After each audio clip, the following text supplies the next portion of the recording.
oceans and maritime ecosystems. The burden of choice lies with each and every one of us.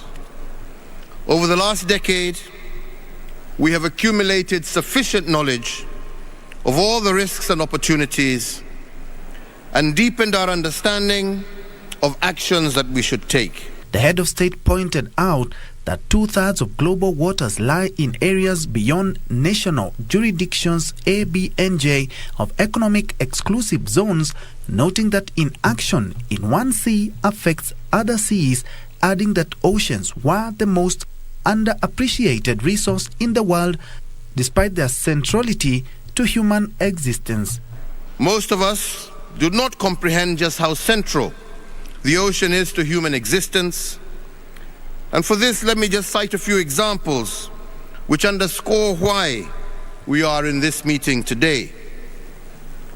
Our oceans cover 70% of the global surface, and 3 billion people depend on marine and coastal biodiversity. President Kenyatta said that human action continues to put ocean systems under immense stress, especially from indiscriminate dumping of plastic waste, pointing out that more than 8 million tons of plastics are thrown into oceans each year. Human action has put ocean systems under immense stress. We dump more than 8 million tons of plastics into the oceans each year, sickening and contaminating at least 700 species of marine life. With concrete promises and binding promises coming from every continent. The president noted that solutions to the challenges facing oceans lie with the people, saying that if managed sustainably, maritime resources are able to produce as much as 6 times more food and generate 40 times more renewable energy. It is our expectation, therefore, that this conference will shift gear from proposals to action. Action that is driven by science, technology, and innovation.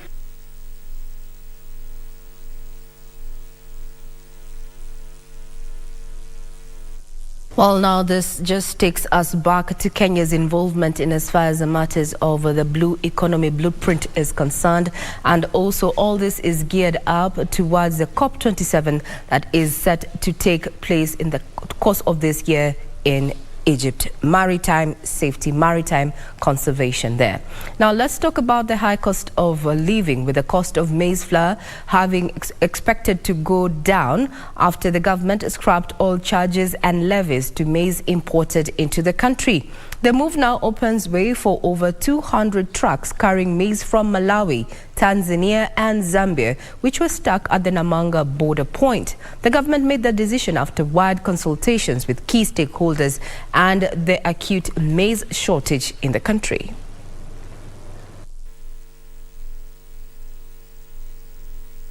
The retail price of maize flour had risen to a record high, with a 2-kilo packet crossing the 200 shillings mark. Kenyans were bracing for a further spike as maize imported from Tanzania, Malawi and Zambia destined for Kenya was stuck at the Namanga border post due to the paperwork issues. Better days may be in the offing as the government has now resolved the paperwork at the Namanga border. Speaking at the Namanga once,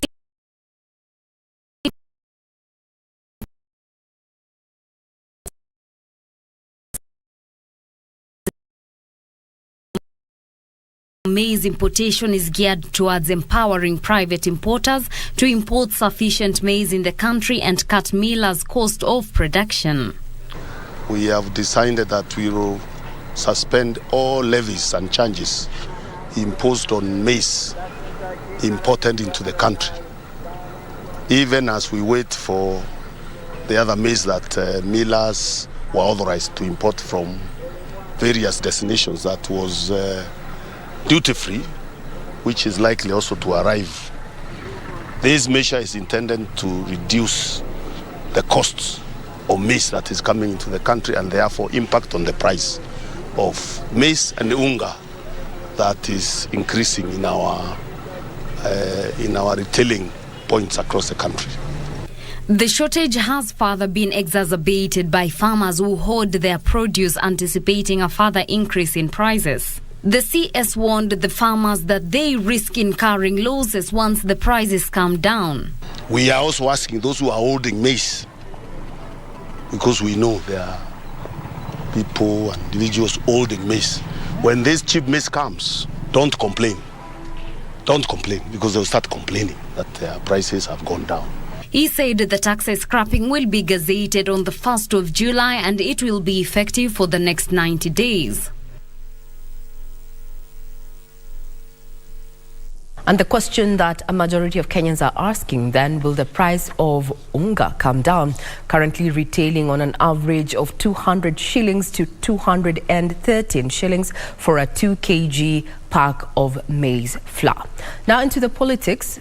Being its 40 days to the August polls, the United Democratic Alliance presidential running mate Rigathi Gachagua says the administration's first priority is to improve the economy. He was speaking in Laikipia during a consultative economic forum. Gachagua promised to end what he claimed was state capture of the economy if Kenya Kwanza forms government after the August polls. Kamcha Menza with the details. The Kenya Kwanza Brigade leaders on Tuesday ran separate consultative economic forums with electorates in the counties of Turkana, West Pokot, Kitui and Laikipia, collecting views on issues affecting residents. Bottom up.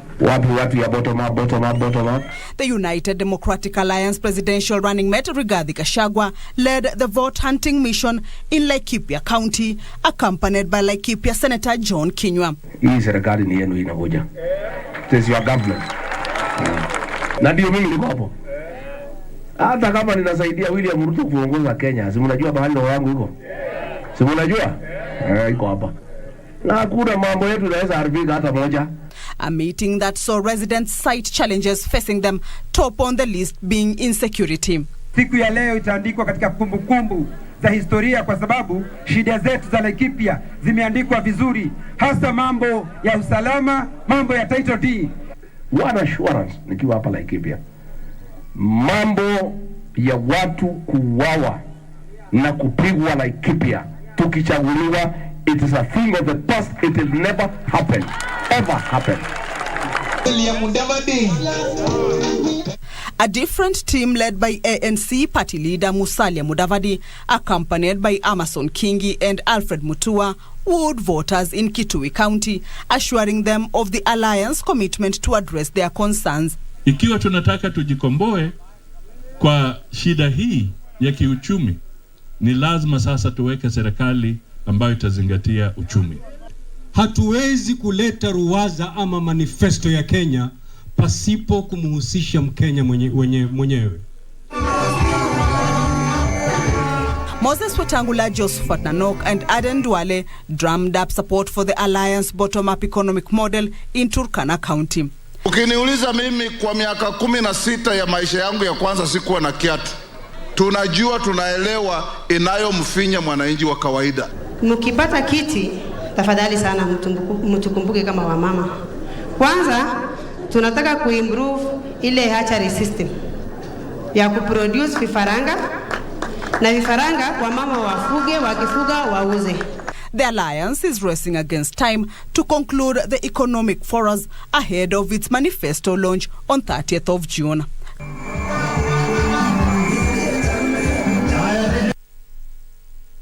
June, KBC Channel 1 is going to be among media houses that is going to be focusing on, the launch of that particular manifesto, given that the date is 30th June. That evening, save the date right here on KBC Channel 1. Still speaking matters politics, Azimio la Umoja One Kenya coalition flag bearer Raila Odinga has vowed to protect the Masai Mara National Reserve and the Mau complex against encroachment and personal interests. Campaigning in Narok, Raila assured the Mau community of enhanced benefits from the game reserve if he wins the presidential election.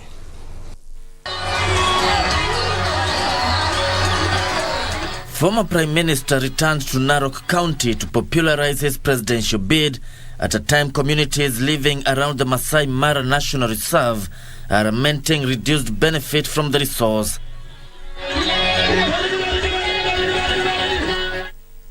The Azimio la Umoja One Kenya flag bearer committing to protect the Mara National Reserve and Mau Complex against land grabbing. Mau tutazidi kulinda Mau na kuhifadhi Mau kwa manufaa ya kizazi hichi na ile ambayo inakuja. Sawa sawa? Sawa. Pili, mambo ya Masai Mara. Masai Mara vile vile tutahifadhi. Wale ambao wanataka kuiba mali ya Masai Mara, mwambie hao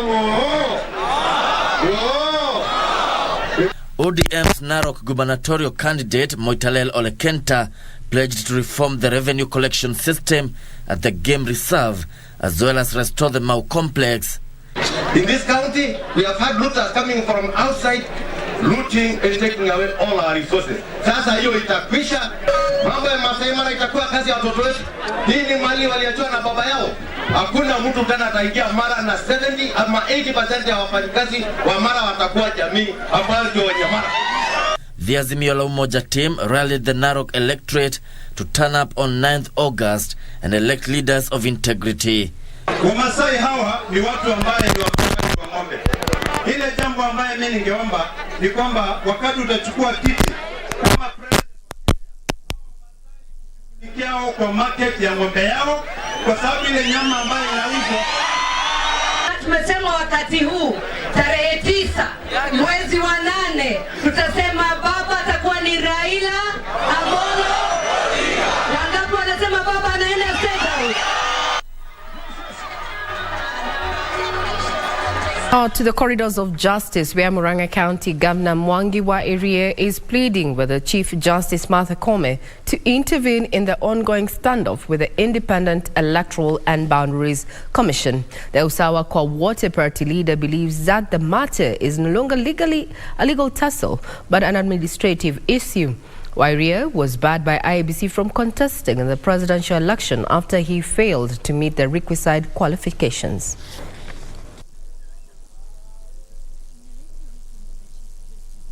The Usawa Kwa Water leader Mwangi wa Iria outlines the alleged injustices he suffered in his quest for clearance to vie for the presidential seat. To Chebukati, but Chebukati decided to terminate my process unduly without listening to me, while at the same time he gave every other candidate an opportunity. His case against the Independent Electoral and Boundaries Commission was set for hearing on the 27th of June, but the commission asked the judge to recuse himself. The case was hence referred to the principal judge for directions, but the judge is currently away from office. It's exactly 1 month, 30 days, since I started engaging judiciary on this matter. I have never been heard. Every time we go, we are given stories. 1 month. Every other electoral matter is being heard within days. So, Chebukati did not hear me. The court has not heard me. Well, with less than 40 days remaining to the 9th August general elections, the Usawa Kwa Water Party leader Mwangi wa Iria can now only hope that with the whistle having been blown, his leg will be untied, as he alleges, so that he can be allowed to vie for the top seat in the country. 28 September 2012. Meanwhile, Justice Mugure Thande has directed the Director of Criminal Investigations, George Kinoti, to produce the original will of the late Tob Cohen before a succession court hearing. This follows an application by the family through their lawyer. Cohen's sister Gabrielle Van Straten wants to find out the distinction between the will left behind by the late Cohen and the one presented by the widow Sarah Werimo Kemotho. Gabrielle told the court that Werimo was assisted by her defense lawyer to forge a will. Gabriel insists that only the original will can assist the court to make an informed decision. First of all, the lip was sealed, signed, and then sellotaped over the signature. Now, Now from the corridors of justice back to the political scene, where Orange Democratic Movement Deputy Party Leader Wycliffe Oparanya says there will be no zoning in Azimio for elective positions in Kakamega County. Oparanya said all affiliate parties in Azimio will be free to field candidates in any position, and it was upon the people to decide on the leaders they want. Kakamega Governor Wycliffe Oparanya, who is also the Orange Democratic Movement Deputy Party Leader, exudes confidence that Azimio la Umoja One Kenya will bag many seats across the country. Sisi tumejipanga, tumeshikana na baraza, na hii game lazima tuingize. Tukishaingiza ndio mtaona maendeleo. Kitu muhimu wakiwa kwa chama cha Azimio, mimi ndio mwenyekiti wa Azimio Party. Wakiwa kwa chama ya Azimio, nataka wote watafutia Raila Amolo Odinga kura yake. Oparanya said Azimio has shelved the party zoning issue, and so every party was at liberty to field candidates. Wale wanagombea viti, kila mtu ana hakika ya kutafuta kiti yake. Hii mambo ya watu kuongea ati Oparanya amefanya zoning Kakamega, wacha mtu kama ameona yeye ni mwanaume atafute ku. I can say here without actually blinking that the statistics are showing that Wiper is very strong in Ukambani, so there's no reason to zone any person out or otherwise, because Wiper candidates have shown that they are leading in Ukambani. Those are the statistics. Elsewhere, National Peace Consortium chairperson Dr. Hassan Kinyua has called on the clergy to come forward and enlighten the public on the importance of peace as the country moves closer to the August 9th general election. Hassan said the clergy has a pivotal role to ensure the nation does not slide to anarchy because of competitive politics. We are calling upon all professionals, just like we, Muslim professionals, including also Upcountry Muslim Caucus and Muslim elders, to make sure we cooperate with other religions in the country and guide Kenyans. We are not saying that we are in campaigns. We are not campaigning ourselves, but we have a role of guiding our people. Finally, leaders from Mumias East have come out to condemn violence that was witnessed in the area, which left an aspirant injured. Led by the area legislator Bernard Washiali, the leaders called on the political class to exercise tolerance in their campaigns. Mimi nataka pia nichukue nafasi hii kuomba viongozi wale wanaotafuta viti mbalimbali waweze kudumisha amani. Ukijua mwenzako yuko mahali, hata kama sheria yako inasoma hapo, rudi nyuma upeleke hiyo, register that complaint na watu ya ABC, badala ya kuingia kwa nguvu alafu baadaye watu waumie vile waliumia jana.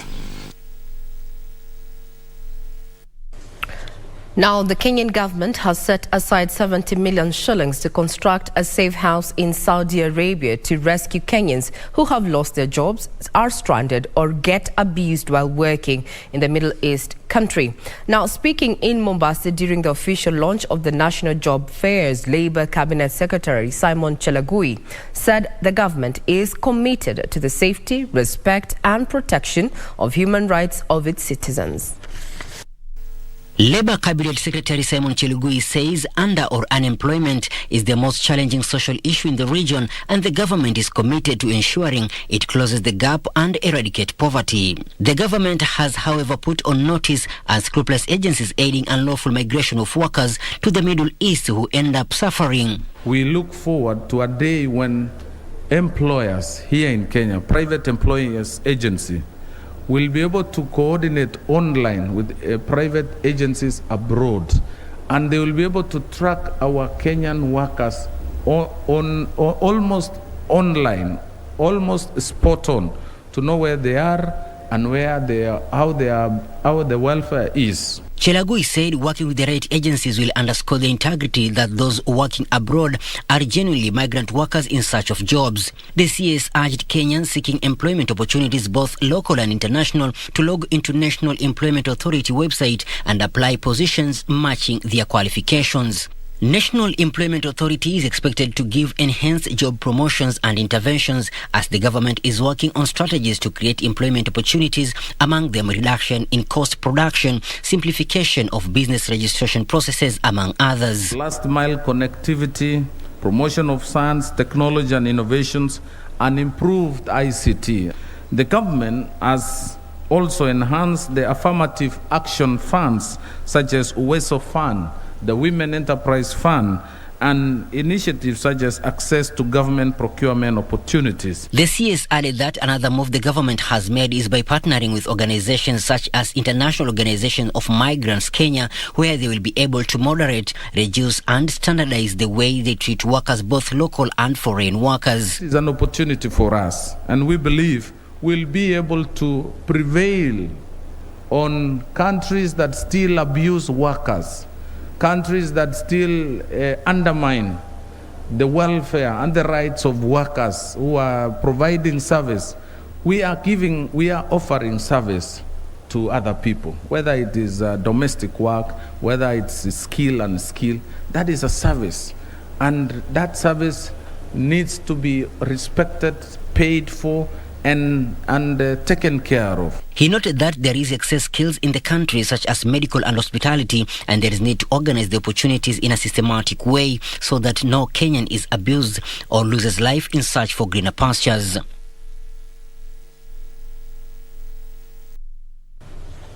That move comes amid a public outcry from both, victims as well as their families back at home. Now on to matters security, where 3 legislators in Nakuru County have recorded statements with the police in the ongoing investigations into the mysterious killings in Makwanga area allegedly perpetrated by an organized criminal gang dubbed Confirm. According to the Area Regional Commissioner Maalim Mohammed, Bahati MP Kimani Ngonjiri, Samuel Arama of Nakuru Town West and the Nakuru East counterpart David Gikaria were adversely mentioned by members of the public on the mysterious killings.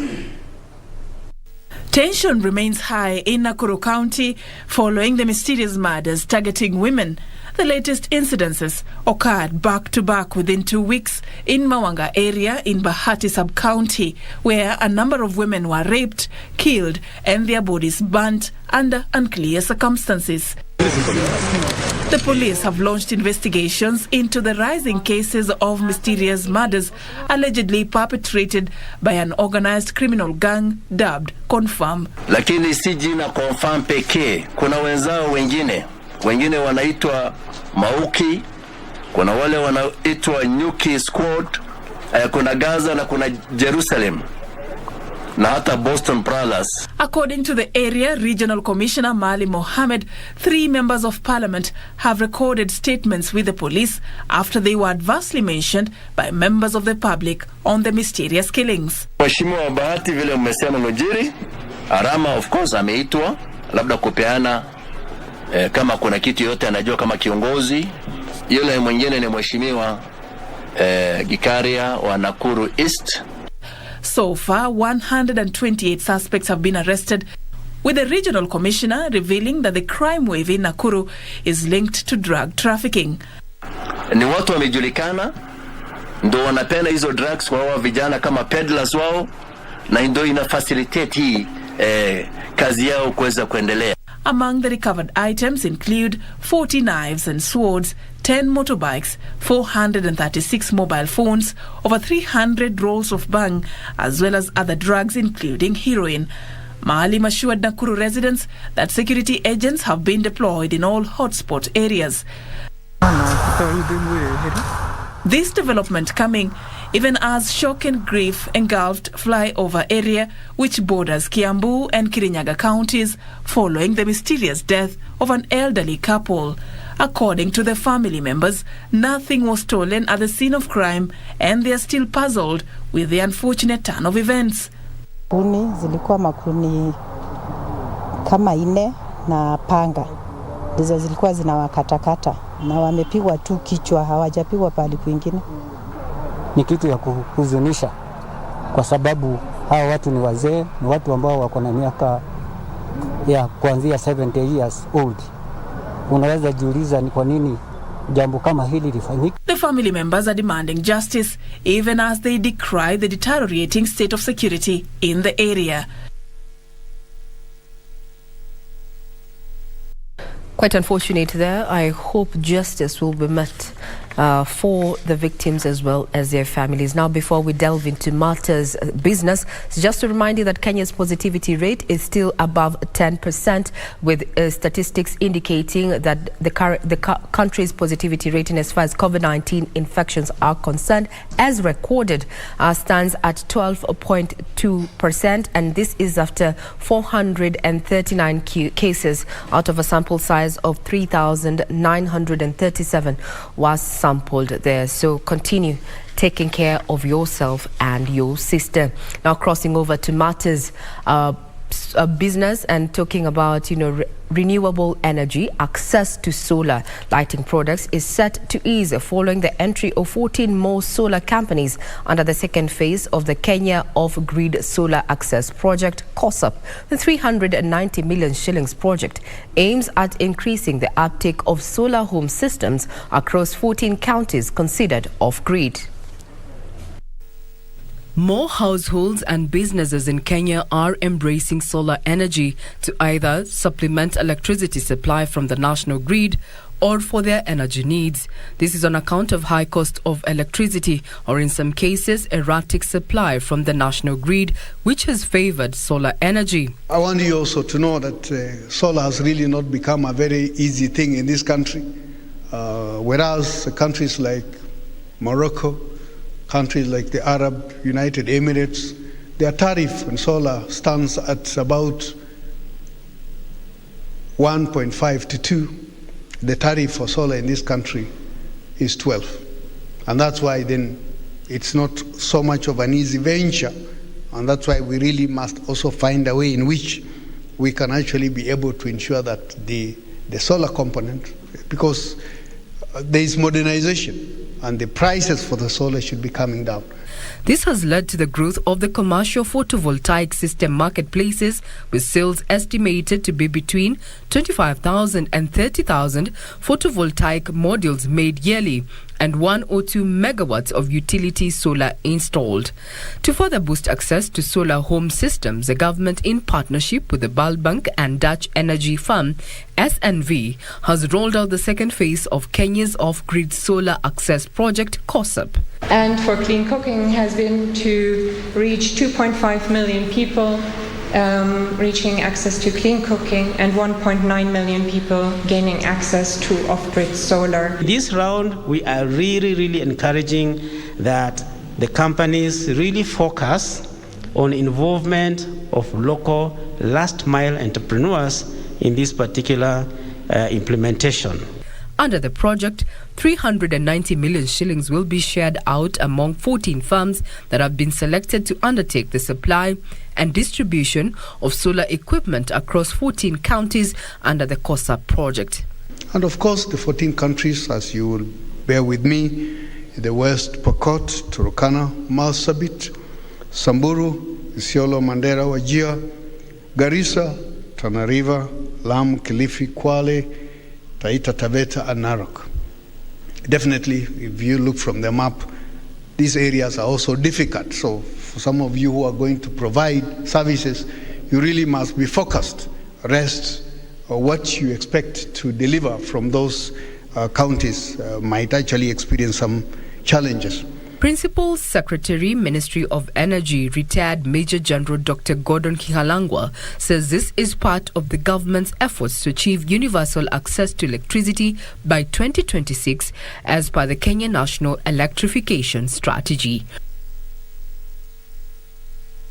Before we close it off, in as far as matters business are concerned, is that the private sector players have backed government's move to ban importation of used trucks, buses and prime movers. This particular directive by the government is there to promote local assemblers. We'll wait to see if this is going to have indeed a trickle effect. To the sporting arena, the Ministry of Sports has been urged to hold more sporting activities in the country as a way of promoting peace as the country builds up to the electioneering period. Speaking during the launch of the Amani Torch Run, Deputy Inspector General of Police Edward Mbogwa said sports is the best tool to engage the youth and keep them away from social vices. Speaking at the Amani Torch Run held at the Moi International Sports Centre, Kasarani, Deputy Inspector General of Police Edward Mbogwa said youths who can be easily swayed by political leaders need to be engaged, especially during the current electioneering period. The youth are the most affected by the elections because some of the politicians want to use the youth in order to destabilize other aspirants of the elections. And if the youth can say no, this will not happen. He said sporting activities will create unity among the youth and promote peace in the community. It is the youth because most of them are not employed.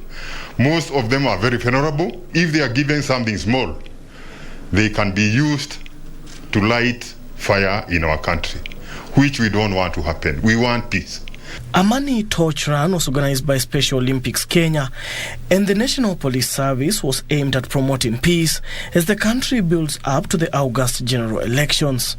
National Cohesion and Integration Commission Chairperson Reverend Dr. Samuel Kobia urged the youths in the country not to be swayed by political leaders. It is even more inspiring that our torch carriers are none other than our Special Olympics athletes who represent a segment of society that Kenya needs to listen most to. The run will traverse all 47 counties in the country and conclude before the August general elections.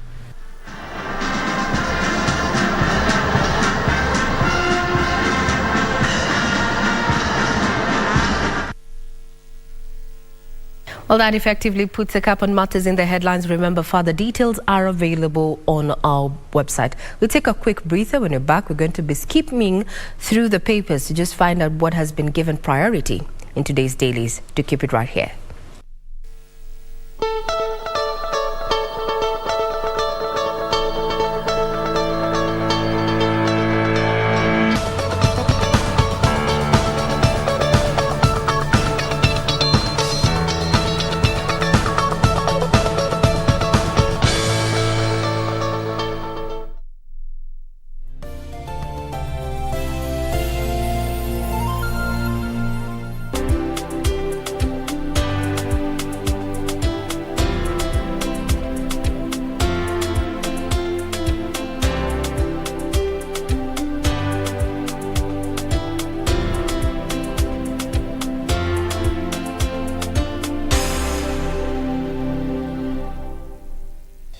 With less than 2 months remaining to August 9th, battle lines have been drawn in Kakamega County, with candidates receiving clearance from the IEBC to vie for the seat. This Thursday, 30th June, tune in to KBC Channel 1 from 9:50 p.m.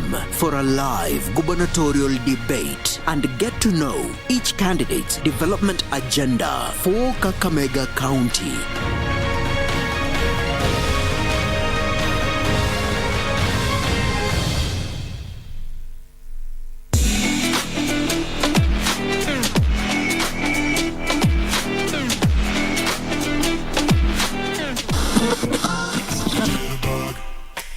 I'd like to officially welcome you to the coolest club in the 254. In other words, this is the best way. He's telling you something. Because the money here. Thank you. Namaste crown, namaste crown, namaste Ben. Mati ilikuwa inatoka huko mheshimiwa, alafu nilikuwa na mnaifu. Sasa hiyo umekalia nini? Sasa hiyo nimekalia wheelchair mheshimiwa. So mtu akiniongelesha namwambia nampoingia na mnaifu mheshimiwa. Kwa nini hukukataa? Mbona huwezi futa mkokoteni? Toka. I tried myself to toka. Kwa sababu I'm not disciples. Mimi si disciples. Ngoja kidogo makoa. Ni laana kubwa sana Watu watoa pesa zao, wewe unatia mfukoni.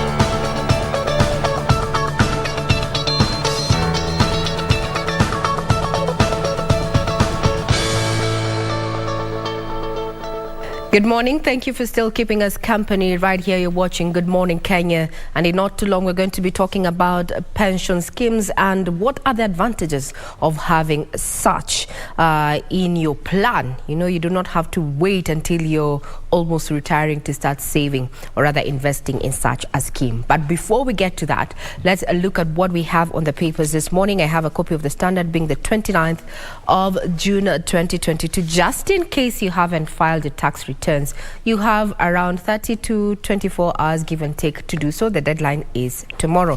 Remember, kulipa ushuru ni kujitegemea, so to speak. Yeah. So on a nutshell, front page of the Standard, it's all about, you know, the elections that are just about 40 days away. And as we say, you know, life begins at 40. So these last 40 days are going to be very crucial. We are anticipating to get to hear what Kenya Kwanza is going to have in store for Kenyans as it unveils its manifesto tomorrow. But aside from that, Raila Karua, this is how we will govern.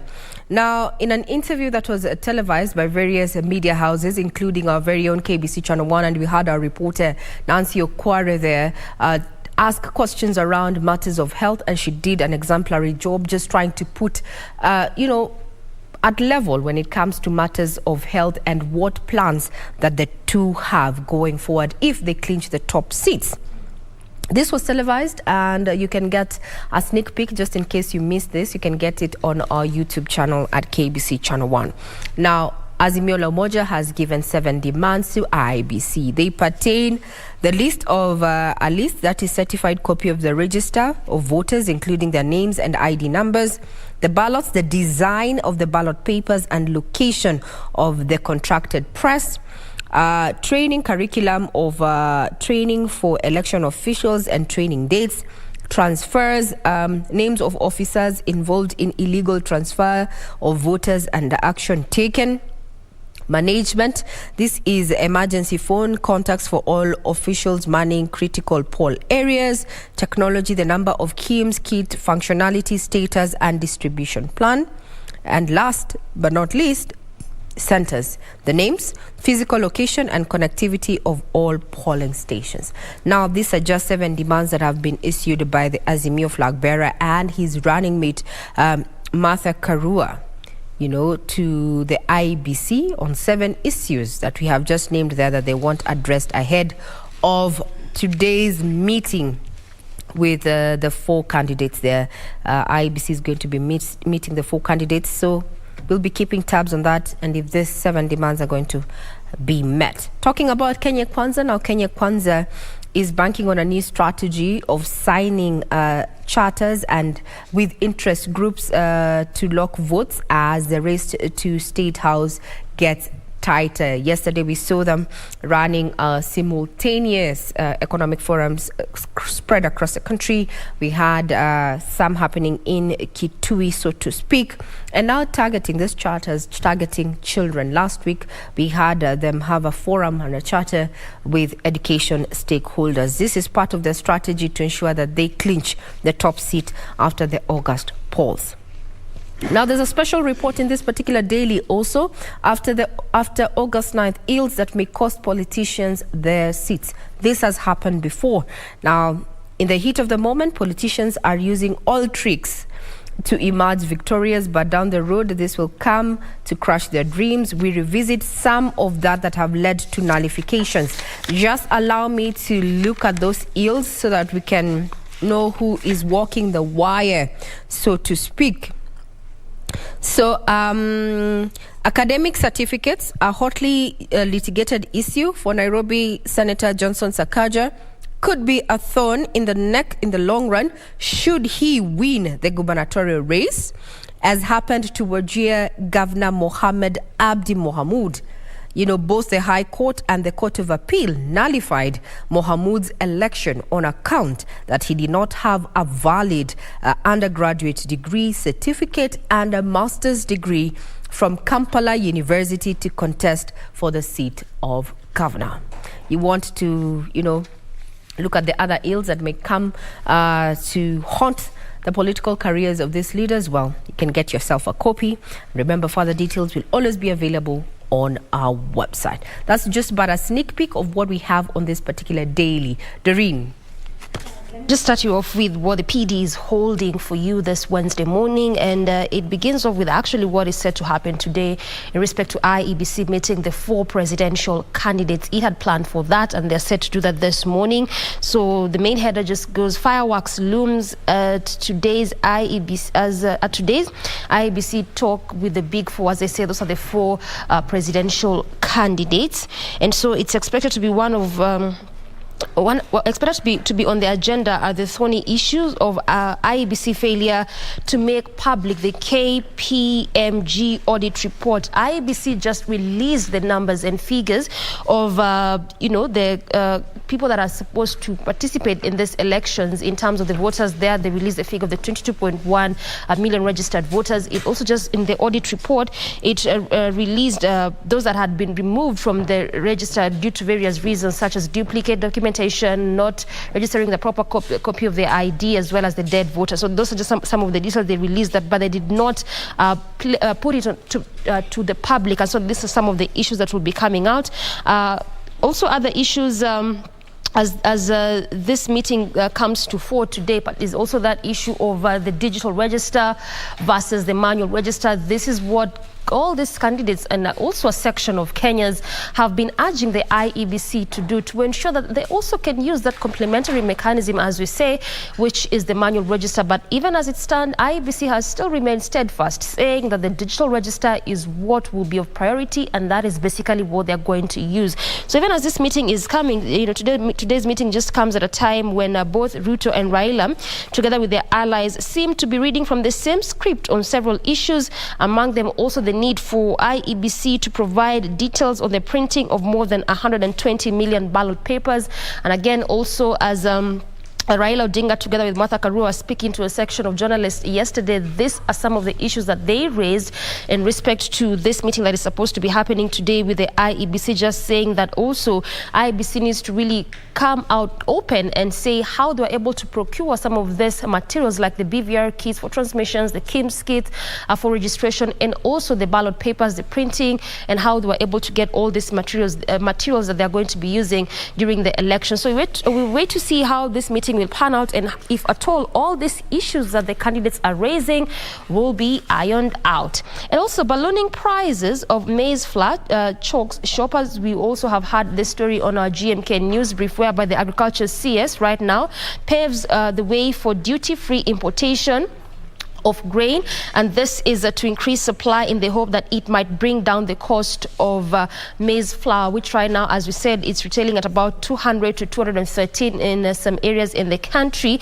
and this is expected to run in the next 3 months, so up until September. So again, this is supposed to begin this Friday, and obviously what we hope from this is that perhaps the price of maize flour will at least go down beginning this Friday. And lastly, on the PD, state now disburses 1.2 billion relief to hunger-stricken family, whereby so far the state has disbursed 1.1 billion since actually this program began. That is the cash transfer program. This is for the poor and vulnerable households in areas of Marsabit, Wajir, Mandera, and Turkana. This is to cushion them against drought shocks. This money, they say, has been disbursed through the National Drought Management Authority under the Hunger Safety Net program. And also the figures, as it turns out, in fact, as we speak so far, 4.1 million number of people in in need of food assistance this month has increased from 3.5 million in May, and this is due to poor short and long rain. So that is what the People Daily is holding for you. And just quickly on what the Daily Nation has for you this morning, matters to do with debt in the country. This is even as Parliament approved the 10 trillion debt ceiling just to finance the 3.3 trillion budget. It also matters to do with elections, the zoning that Azimio la Umoja is employing, and basically what candidates are saying in respect to that. Again, we are waiting to see also how this will turn out, given the fact that they have up until Thursday for this particular party to ensure that they come up with a list of candidates for the purpose of gazettement by the IEBC. And so that is what the different dailies are holding for you this Wednesday morning. Time for us to take a very quick breather. When we return, Regina is going to be having a very candid discussion, so stay put for that.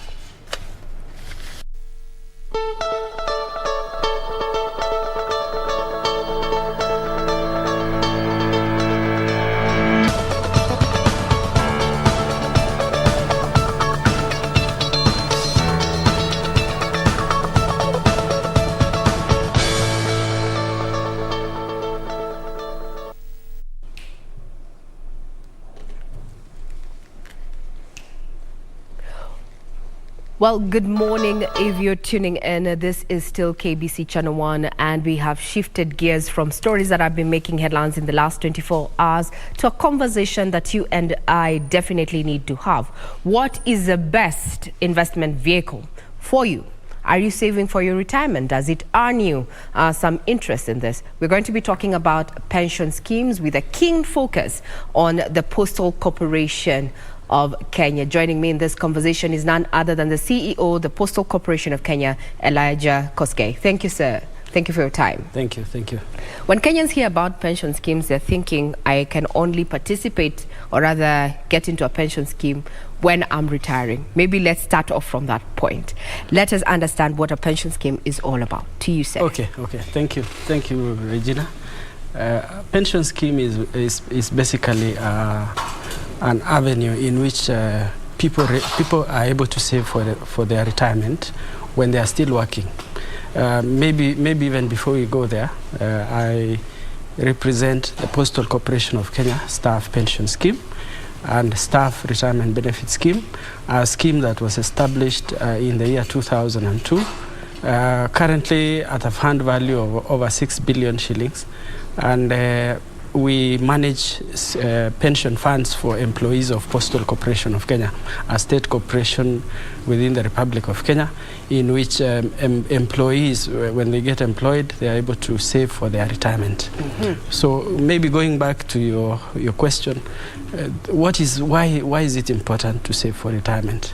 We have realized that majority of our senior citizens at the end of their working life end up not having sufficient cash to be able to sustain their lives in retirement. So therefore, that is why it is very important to join a pension scheme and be able to save so that you're able to sustain your life, or you continue living the same life you used to live while you were working. Mm-hmm. Yes. Very well said. Now, why does a PCK have two pension schemes? We understand one is for the staff that started off in 2002 and closed its doors to 2009. No new employees can be added to the scheme. Is it the reason maybe why you have two? Yes. Postal Corporation of Kenya, as I had mentioned earlier, established two schemes in the year 2002, following the split of the defunct Kenya Post and Telecommunications Corporation. The schemes that were established is a pension, it's it's called a defined benefit scheme, and a provident fund that were established that time. Then in the year 2010, the government issued directives that corporations that have pension funds need to convert into defined contribution schemes. So therefore, in the year 2010, one was closed. The DB scheme was closed, and a new DC scheme was opened in the year 2010, January. So that's why we have two pension schemes. Okay. Yeah. Very well said. Now, when you talk about pension schemes, maybe we can just look at it from a general point of view. and having seated in this value chain, what would you say are the main challenges, you know, to the thriving of pension schemes, looking at our local industry, so to speak, within the corporate sector?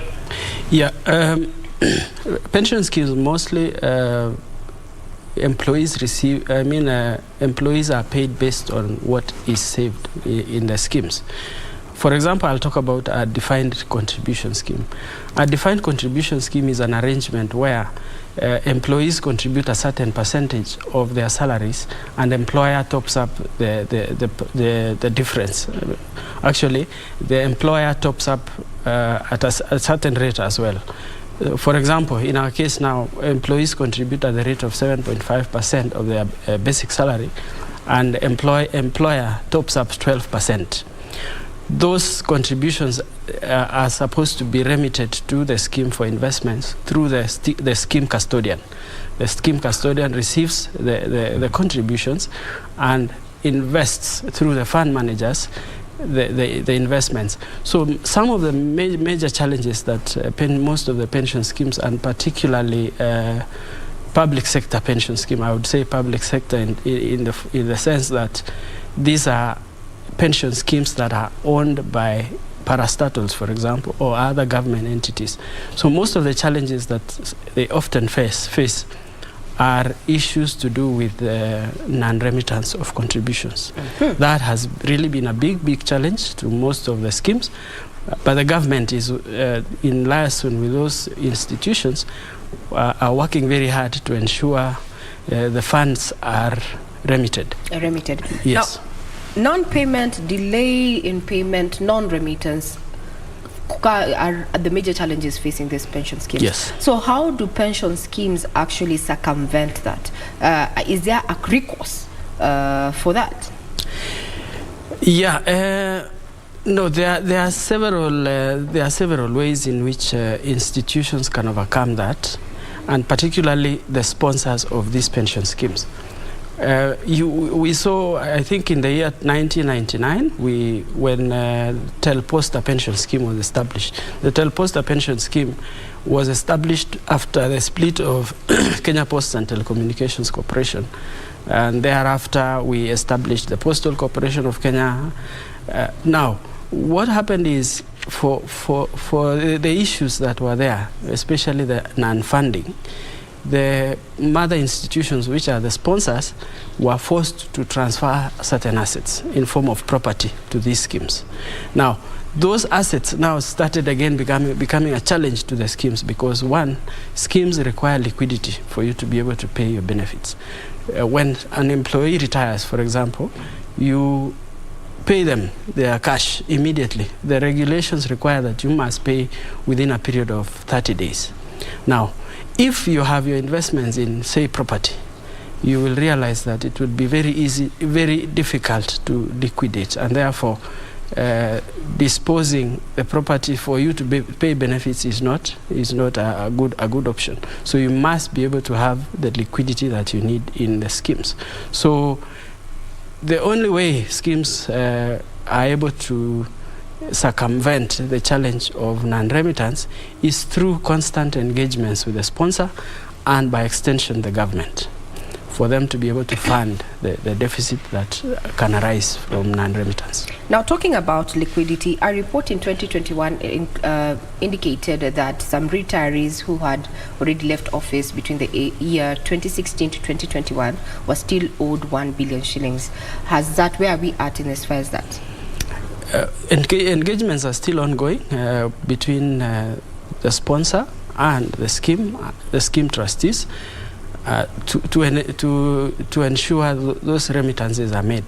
We are still badly off. We haven't been able to collect all that money, but at least if you look at, I think we'll have an AGM tomorrow, you will see that at least some contributions started coming in, especially to those people who are retiring, so that you do not inconvenience someone who has retired, yet they had actually remitted the contributions. From where you sit and tackling the issue of liquidity, would you say then would it be wise then for pension schemes to invest in assets, just as a buffer in the event that the returns are not coming, so that they can generate their own income, so to speak? Would that be a line that pension schemes would likely, from where you sit with the experience? Yeah. Okay.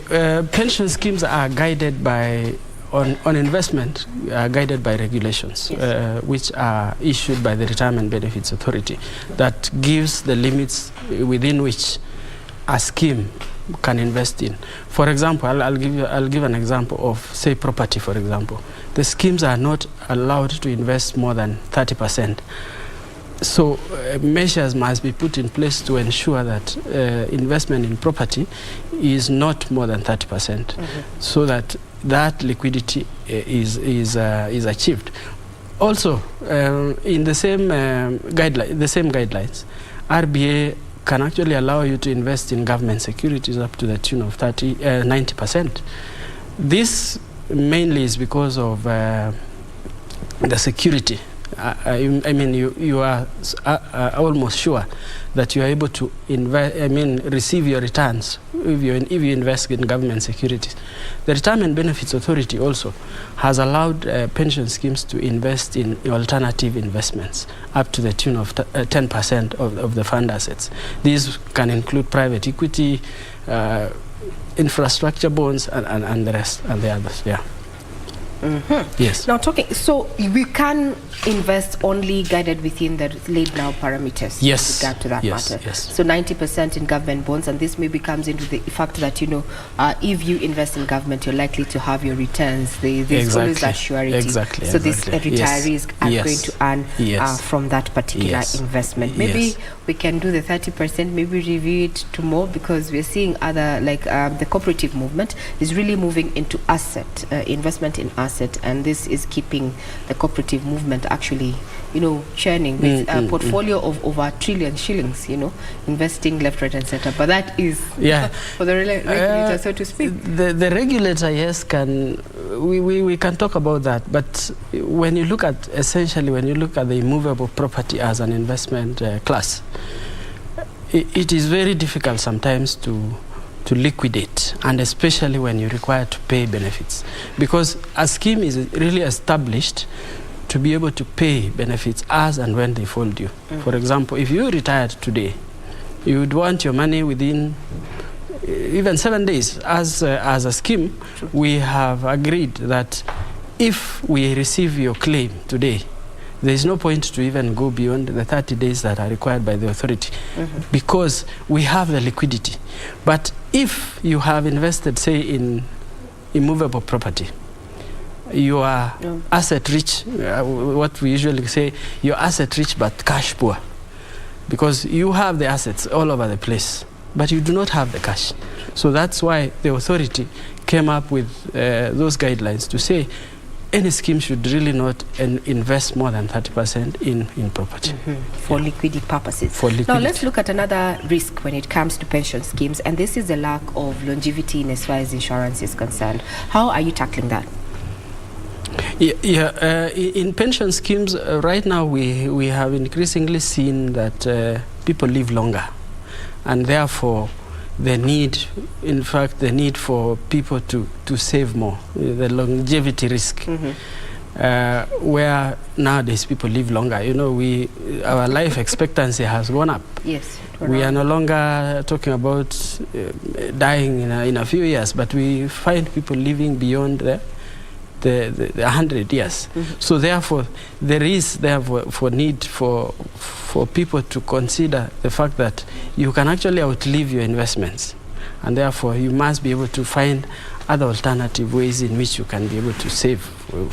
In fact, we have additional voluntary contributions which you can actually make. We have issues to do with post-retirement medical, for example. Post-retirement medical, to take care of your medical needs when you reach retirement. So those are some of the risks, how you can mitigate the longevity risk by ensuring you have sufficient liquidity at the point of retirement. In fact, I have been talking to some of my pensioners, and whenever we go around to talk to them, you will see somebody will tell you the value of 500 shillings when you have retired.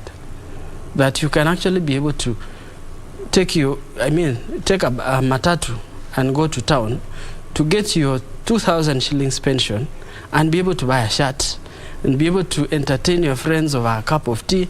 That makes your life a bit, you live longer because you are comfortable, because you know there's something that is coming in at the end of the month. Yes. Talking about investment, let's look at where we are in as far as matters of inflation. Everyone is thinking, how do I make an extra shilling? Yes. So looking at the property market, as well as, it being very lucrative, so to speak. Yeah. As you've said, you do not want to be cash poor, but you're very rich in asset. Yeah. Let's look at the property market as an avenue where, pension schemes can actually invest in, from where you sit. Yeah, property is a way. Okay, property investment is an alternative. A way in which you can diversify your assets. But again, as I said, and as I support the regulator's point of view, you do not also want to be too much on property as opposed to other alternative asset classes which give you liquidity. But I think our Kenyan style is that when I retire, I want to have rental houses, a line of rental houses and so on, which is a good thing, But there are also challenges that go with that, because we have challenges of court cases, for example, where we have disputes on property issues, where sometimes you increase rent and people go to court and they do not want rent to be increased, they want to pay the below market, and therefore at the end of the day you end up suffering as an investor because you are unable to realize maximum returns on your investment. So you could be having a property worth 3.2 billion shillings, for example, but your return is 2%. Now that is not, it's not economically viable, even financially. The math doesn't add up. Yes, you're operating on a negative. Exactly. Now, as we work or inch closer to bringing this conversation to an end, just tell us the role. We've had these pension schemes, and as you've said, there are so many cases that are pending in court in regard to mismanagement of these funds by, the management. Let's look at the role of the trustees when it comes to pension schemes. Just how much power do the trustees have in making decisions of a pension scheme? Okay. Thank you for that question. I think we need to understand that the pension scheme's assets it is the responsibility of the trustees to take care of the assets of the scheme. They are separate from the sponsor. Trustees manage the assets of the people they are entrusted. They have a fiduciary responsibility to ensure these assets are managed well, these assets are invested well, and these assets are protected so that the beneficiaries who have entrusted them with these assets are able to get their returns at the point of retirement. So we have seen trustees go as far as even taking the sponsor who actually established the schemes to court. So that is the power that a trustee has. They actually have the fiduciary responsibility to protect the assets of the people they have been entrusted with. Because we find these people are vulnerable, they may not be able to do much. But you see, when trusteeship has been established, they must therefore protect the assets of the scheme. So that's why you will find trustees, some of them would be bold enough to even go to court against the sponsor who actually established this scheme. So that is the power they have. So they have the powers to ensure that money is invested well, money is disbursed to the right beneficiaries. They have a responsibility to ensure that even the beneficiaries, by the way, a trustee can actually alter your nomination of beneficiaries if they find that you did not do it in a fair in a fair manner. Yes. Yeah. So what I'm hearing from you, Mr. Koske, is that when these pension schemes, actually the beneficiaries, because the trustees are elected by the beneficiaries, if I'm not Yes. wrong. So they need to employ prudence, Exactly. And allow that Section 6 of the Constitution, that is integrity, yes. question comes in when it comes to picking these trustees, because they may as well break or make the pension scheme. Yeah. So from where you sit, being the CEO of the Postal Corporation of Kenya pension scheme, what do you envision? What do you see for this particular pension scheme in years to come? No, I see a scheme that is going to grow beyond where it is currently right now. We have a strategic plan in which we hope to grow. I told you we have two schemes.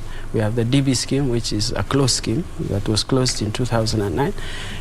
In our plan, we hope to see this scheme grow to about 7.1 billion shillings by 2024. But again, there are challenges which we have mentioned here. Issues to do with properties. Properties. You must be able to comply with the regulations. But as a scheme, we are still way above the limit on property. And the only way you can achieve the objective is to be able to invest in asset classes that give you good returns, and so that you can be able to achieve that objective.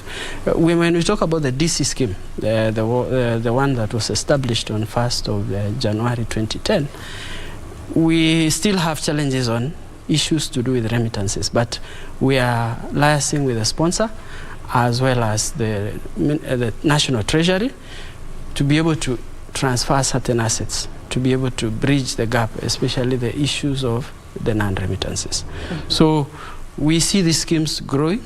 We don't want to say we have given up. These schemes are going to grow, and the members are going to benefit. Yeah. Quite a portfolio, an ambitious portfolio, so to speak. Did you say 7.1 billion? The DB scheme is about 5.8 billion. Yeah, so the other one is about 3.6 billion. Oh, wow. Yeah. So very easily achievable. Yes, it is. It is achievable. It is achievable, yes. But in the short term, as CEO, what are you doing to ensure that, these talks that are you're currently engaged in, that these retirees who are still waiting for their monies, that it is fast track? We are looking at around 6 years down the line? Yes. That has been a challenge, and on behalf of trustees have really done a good job engaging the sponsor, engaging the regulator, the Retirement Benefits Authority, engaging even through the court. As I mentioned, I think since the matter is in court, we may not be able to discuss it. Yeah. But those are the efforts that are being put by trustees and the sponsor, together with the regulator and the National Treasury. As you are aware, Postal Corporation of Kenya is a state parastatal.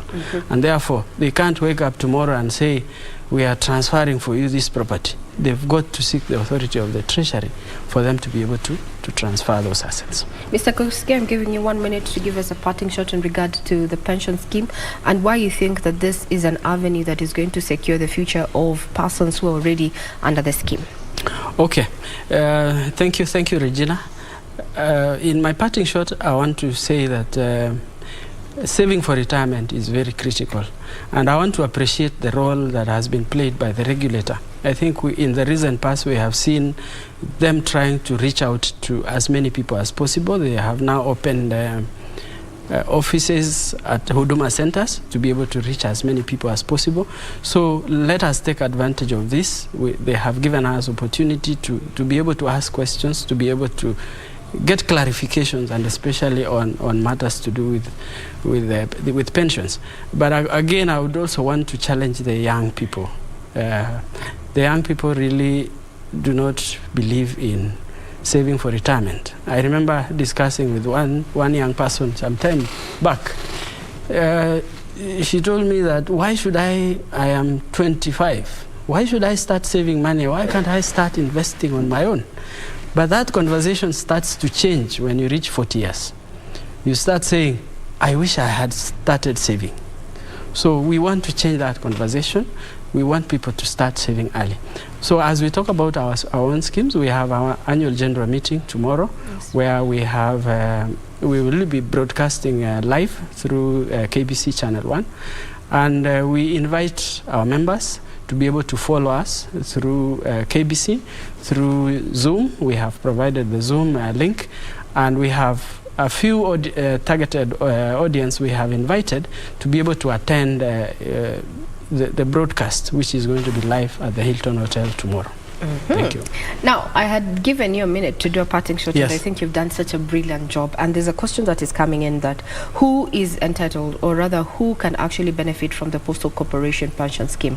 Is it just open to only the staff, or can someone from an outsider actually be part of the pension scheme? No. A Postal Corporation of Kenya Staff Pension Scheme is an occupational retirement benefit scheme established by the Postal Corporation of Kenya. So it's only open to employees of Postal Corporation of Kenya. Indeed. This is just a viewer who was asking, because I mean, they were talking about being an investment. So yeah, we had to put that question there. So there you have it. We are going to be broadcasting live the AGM that is going to be taking place tomorrow at the Hilton there. And also you have an opportunity to also get to participate, especially if you are a beneficiary of this particular pension scheme, that is a Postal Corporation of Kenya pension scheme there. It's going to be virtual. Actually, what we're terming it as is that it is going to be a hybrid AGM come tomorrow. Physical, it's going to be taking place at the Hilton Hotel, Nairobi, and they're going to be providing Zoom links, and we're going to be streaming live on our various social media platforms, including Twitter as well as Facebook. We have been having a conversation with none other than the Executive Officer, the Postal Corporation of Kenya, Elijah Kosgei. Thank you very much for your time. Very much. Yeah. Well, I'm Regina Manyara, and I wish you a pleasant viewing ahead. Just to remind you that what is currently happening at the Serena this morning is that your true sports partner, and this is yours truly, KBC Channel 1, is going to be unveiling its sports products for you that we're going to be televising, if you like, broadcasting to you live. So do keep it right here. We're going to be joining Daniel Wahome in not too long to just bring us up to speed with the activities that already began at around 6 a.m. and bring us up to speed to see what we should expect from this particular momentous occasion that is currently underway. So do keep it right here and enjoy your viewing.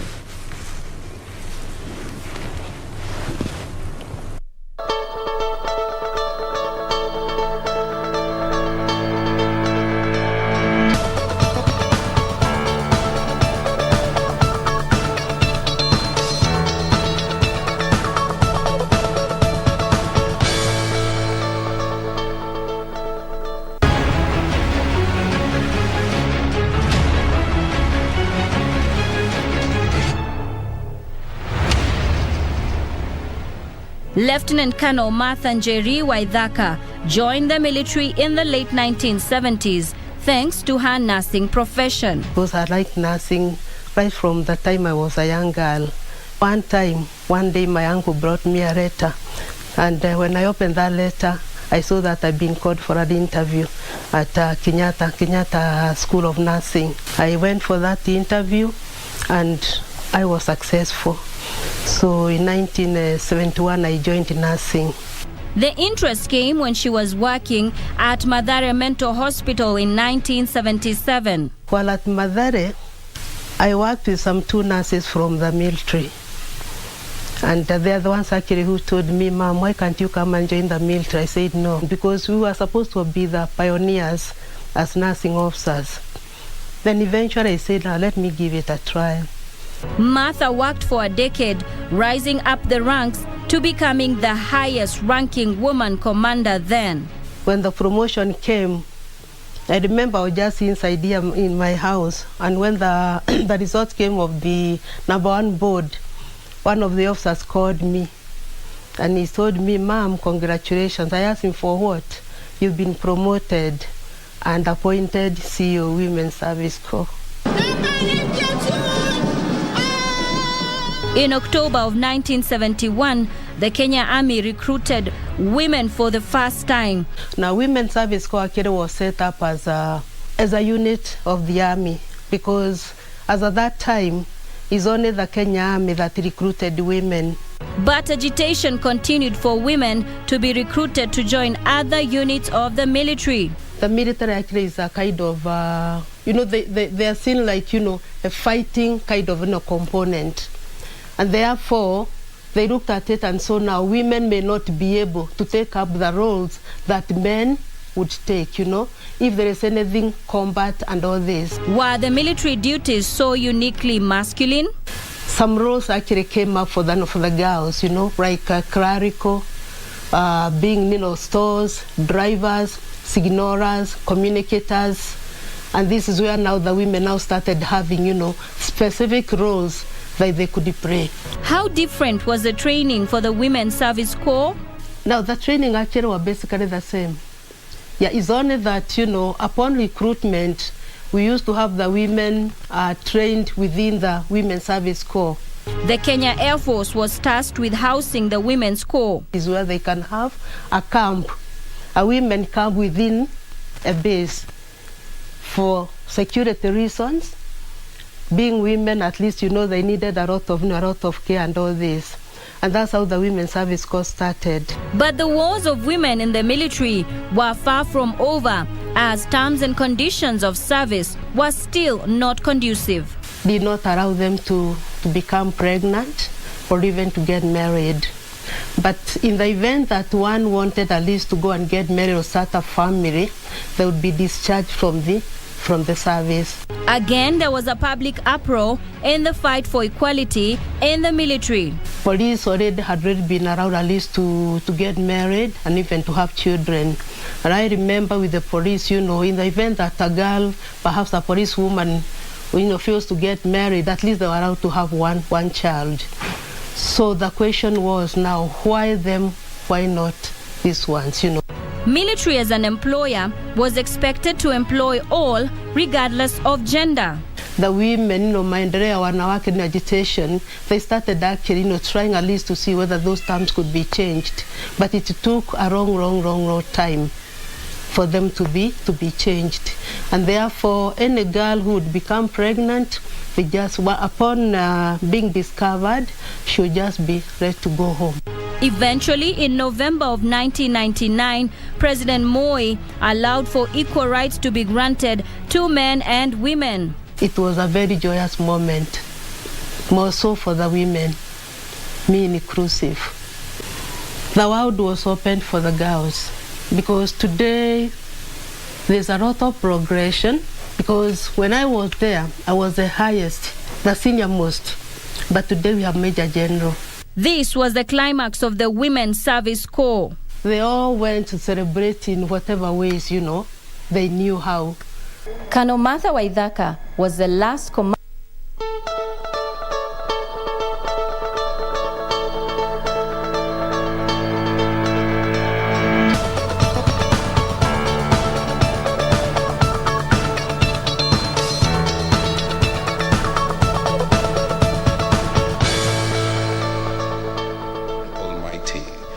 Now, before I invite our head of sports at KBC to make her remarks, I would wish to ask Edu and his team from Sarakasi Dancers just to come and perform their first act.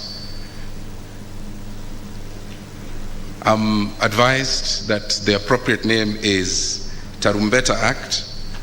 So I'll ask Edu and his team to come in. A team of young, energetic youth. We want them to come in and project some energy on us so that we can start the program officially. Meanwhile, I will ask food and beverages just to make sure that coffee and tea is served as our guests are seated. So food and beverage, thank you. Because very shortly we will be moving out where the breakfast has been placed so that we proceed with the program. So I will ask the Sarakasi team of dancers. Karibu, wapi au, kujeni. There they are. As they walk in, let's give them a round of applause.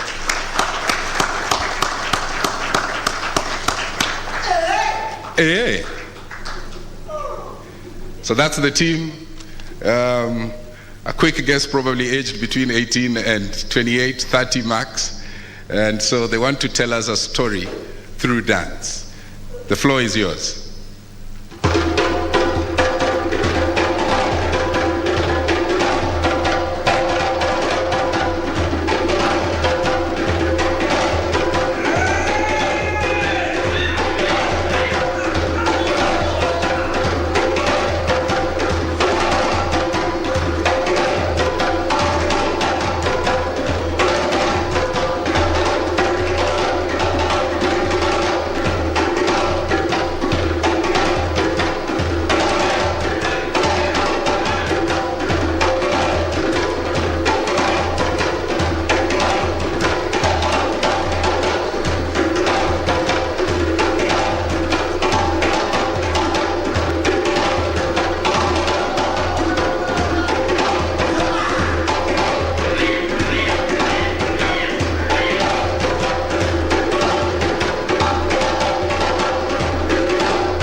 Wazee hivyo tu, rudini kidogo bana, rudini hivyo tu Buddha. And the way I wanted to tell chief guest, there is a very talented musician, I'll not probably mention the name, who went to perform in Jamaica, and he sang reggae. And when he came back, the audience there felt shortchanged. But clearly this is a better way of telling our story on the global space. So tupe mmoja ya mwisho kabla mwende. Tafadhali, nimeona kama energy sasa iko kwa room. Sawa sawa?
Thank you.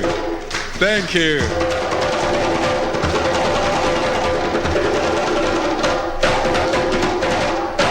Wow.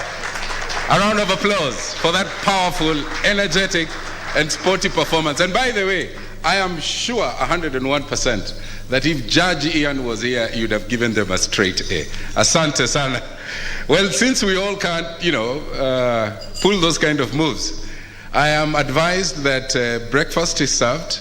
So our own way of exercising our body is just to rise, and I'm going to ask the front table if we can go behind and exercise our body just a little bit, and then we serve breakfast and we come back and start our program. In the interim, I will ask DJ to compete with what performance we have just seen. Thank you. So we'll be the first three tables who can be upstanding. Thank you very much. We stretch a little bit and serve breakfast and come back. And once they come back, then I'll ask the tables that are behind to follow suit in that orderly and structured way. I thank you once again. DJ.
Yeah.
May I ask the middle range table that we have standing so that we go and serve breakfast? Thank you. The middle range table.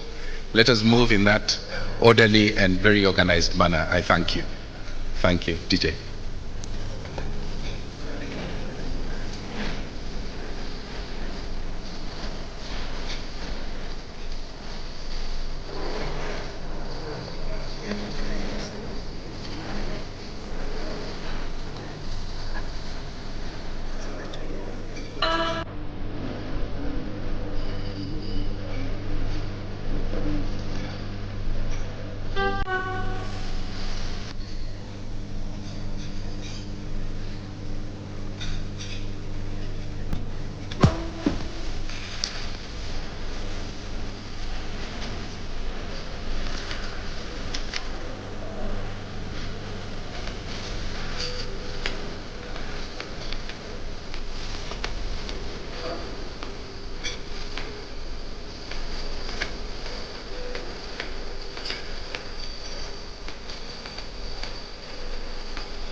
like to recognize the presence of Edward Mwasi, Chief Executive Officer of Kenya Yearbook Editorial Board.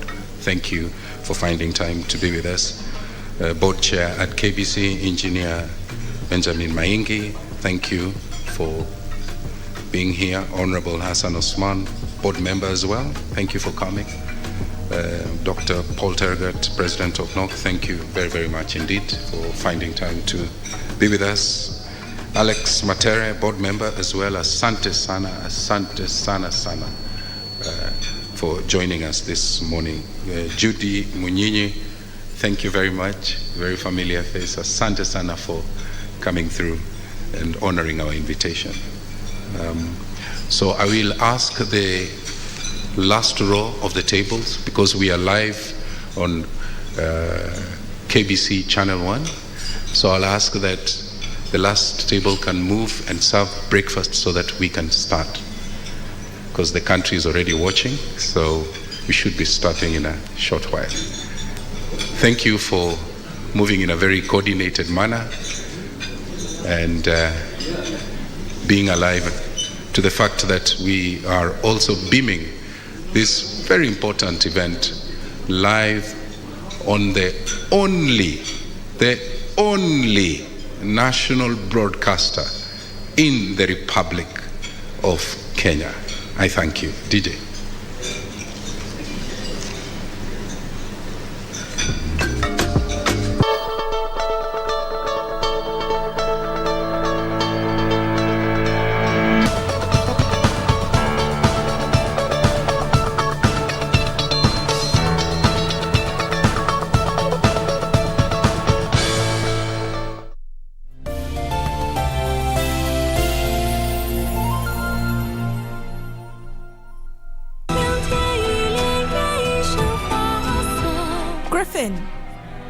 Your Highness. You're still alive? Where have you been all of these years? You wretch. You dare bring a black snake here? What do you want? Have a guess. Hey, what are you doing?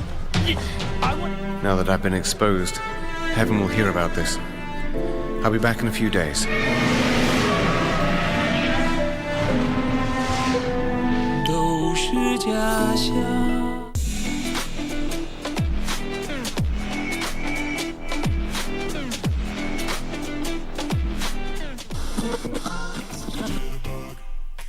I'd like to officially welcome you to the coolest club in the 254. In other words, this is the best way to wake up.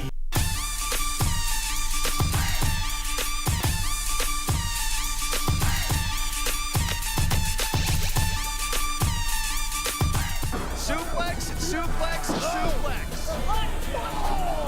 There's a lot now. The referee is out to the cross, trying to provide the official. And there's a claw. Unbelievable. He nailed it. 1, 2, 3. This one's over.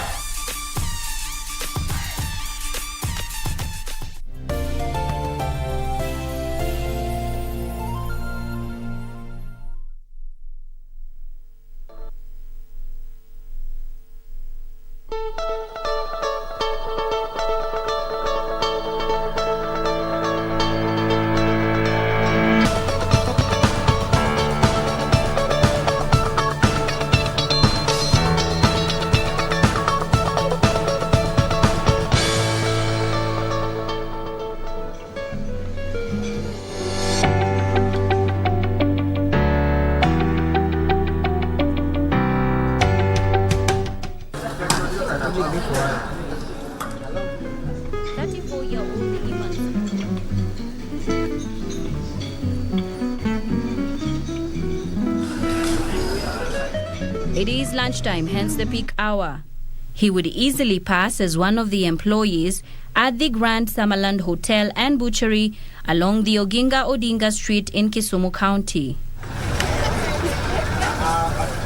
He says he began his journey in the hotel industry in 2007, just after high school. I had C+ and above, so I was to join college. My parents were They were financially unstable by then. Without money to help further his studies, informal employment at one of his friends' eateries would be the bag that pushed him into the sector. I had a friend of mine. He had a butchery, he had an eatery, and in fact the guy loved the way I was working. He used to pay me something small just to keep me going. Soon the post-election violence would send him back to the village, but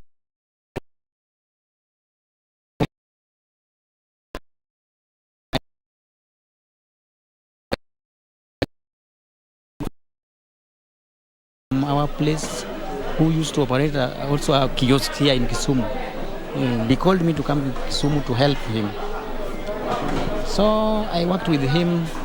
Soon he would find a small stall from which he began his dream of running an eatery. I happened to get a kiosk right next to that guy.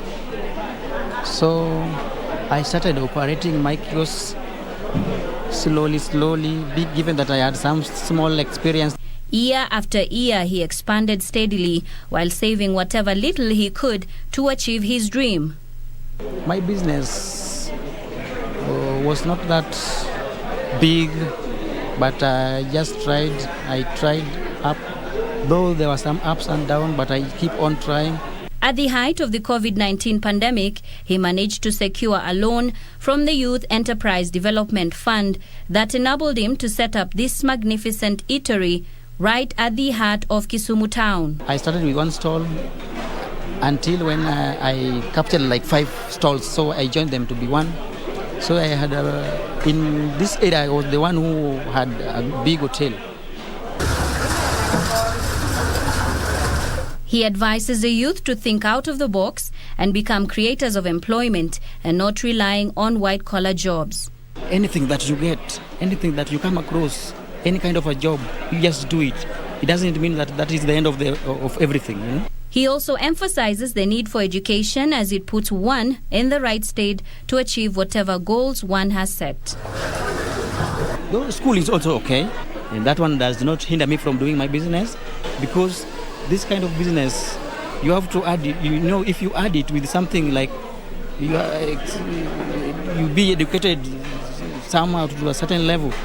Oduor is currently pursuing a degree in project management at the University of Nairobi. These businesses are very good. They are really paying. If you love what you do and you are passionate about it, sky will be the limit. For Prime Edition, I'm Nisi Emmanuel Okoth.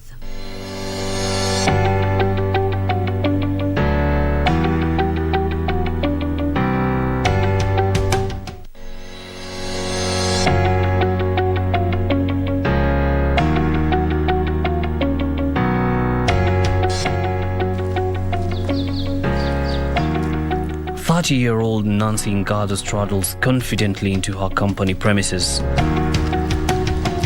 She's frantically making calls to ensure power is restored. She has deadlines to beat.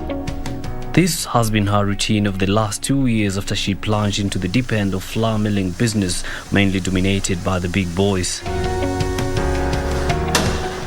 The economics and mathematics graduate says the idea of milling flour came after years of serving as a wholesaler for other millers' products at her local market. One of the things that I was selling was unga ya ugali, which was selling very good. So one time I'm like, why not? Si nijaribu kutengeneza mimi mwenyewe nikiuza. Armed with a few savings and a small bank loan, she embarked on setting up a milling factory in Matsuli, Mohaya constituency of Vihiga County. We really started small, like tulikuwa tuna produce just for our shop kidogo and then the neighboring shops. But tulipoendelea and people were tasting and seeing the quality was okay, the quality was good, watu wakaamua.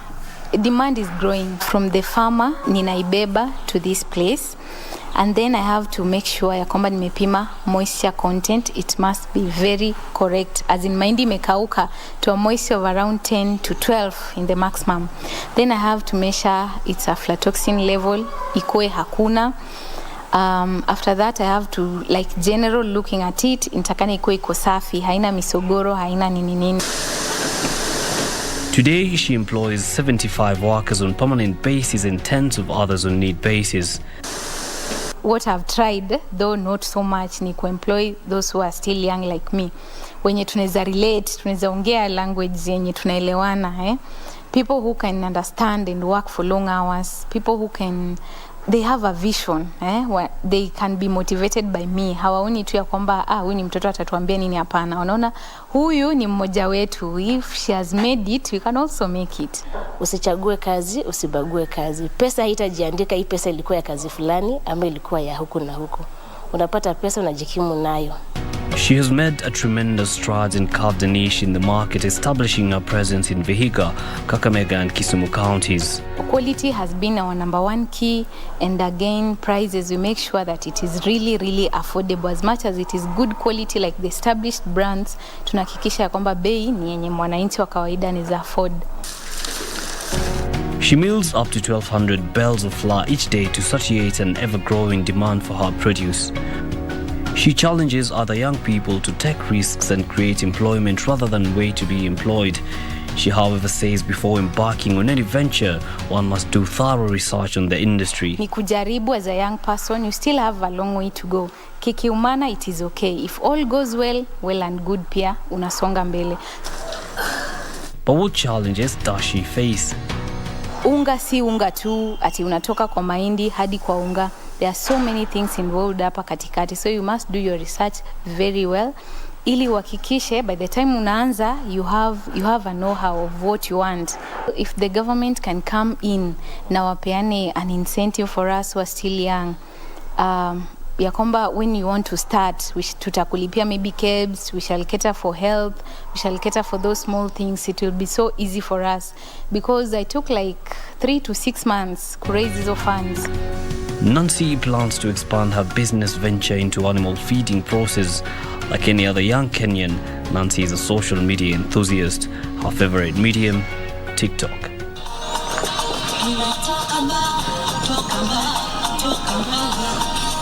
Yusufar reporting for Young and Industrious.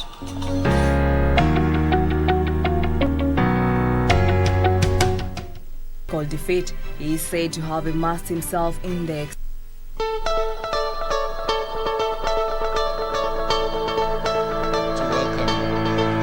each and every one of you here.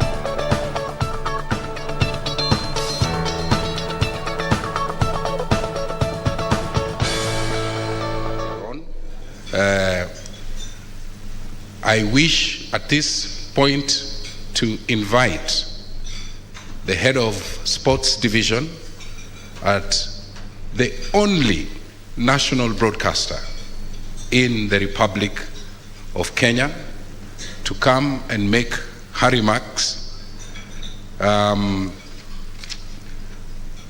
Elina Shiveka, I now ask you to approach the podium and give your remarks. Please, let's give her a round of applause as she comes to the podium.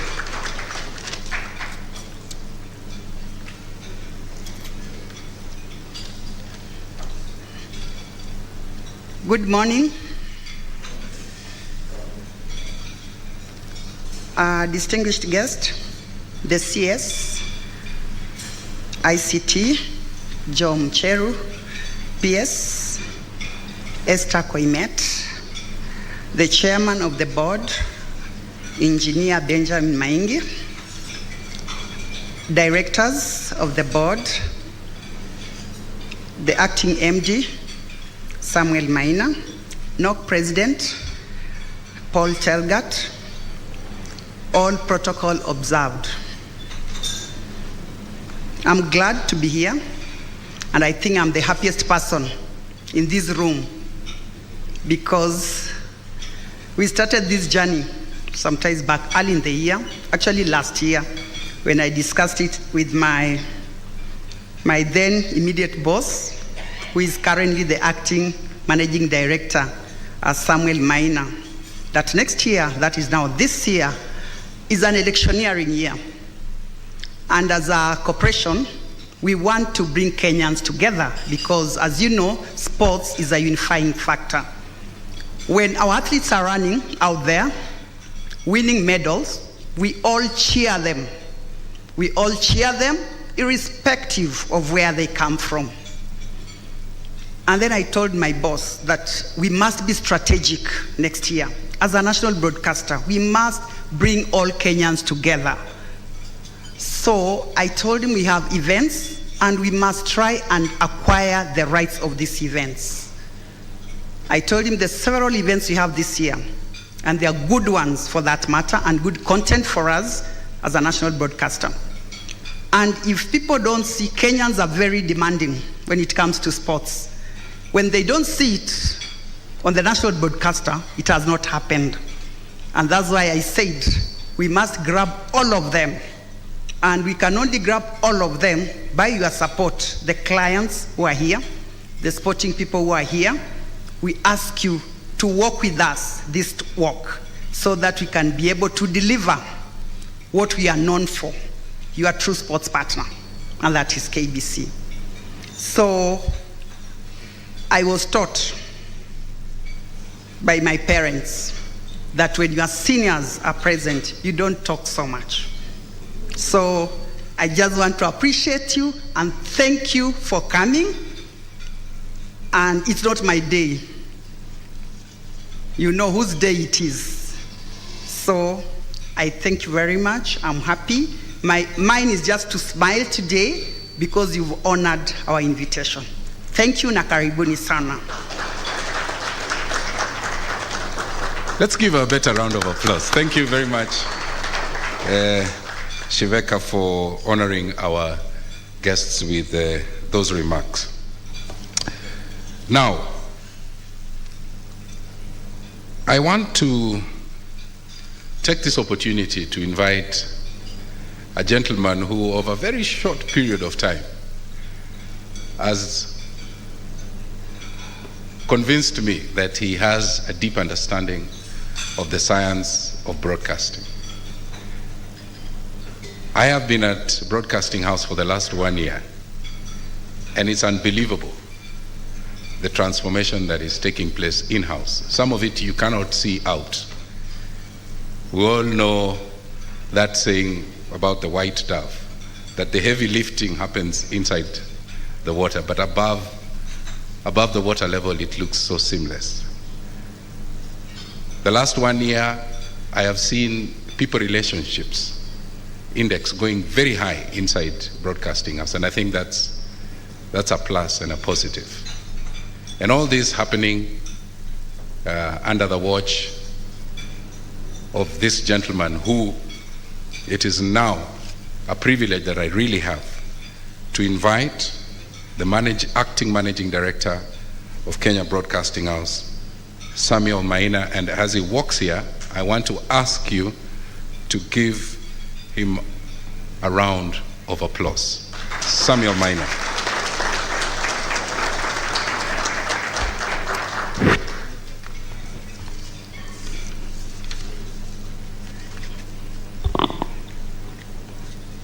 Good morning. I think I paid for breakfast. Good morning. Good morning. That's better. Cabinet Secretary, Ministry of ICT, Innovation and Youth Affairs, Principal Secretary, State Department of Broadcasting and Telecommunication, Madam Esther Koimet, President, National Olympic Committee of Kenya NOC, Dr. Paul Tergat, a very good friend of this country and KBC. I think he still watches KBC even today. Senior government officials, KBC board and management, invited guests, ladies and gentlemen, good morning again. That's good, Jude Monyinyi. It gives me great honor to be here with you today as we launch the free-to-air broadcast of various sporting events by the Kenya Broadcasting Corporation from July 2022 to May 2023. I can't thank you enough for finding time to be with us today. We appreciate your presence and your willingness to support us as we embark on this journey. KBC for many years brought sporting activities to the living rooms of Kenyans, guided by our famous tagline, "Your true sports, your true sports." KBC has remained your true sports partner for many years, both local and international events. We have also been entrusted with relaying other news-making events and programs. Ladies and gentlemen, the KBC television viewership has improved by over 6% in the last 1 year, according to 2022 State of Media Survey report released by Media Council of Kenya, and this is great news to all of us.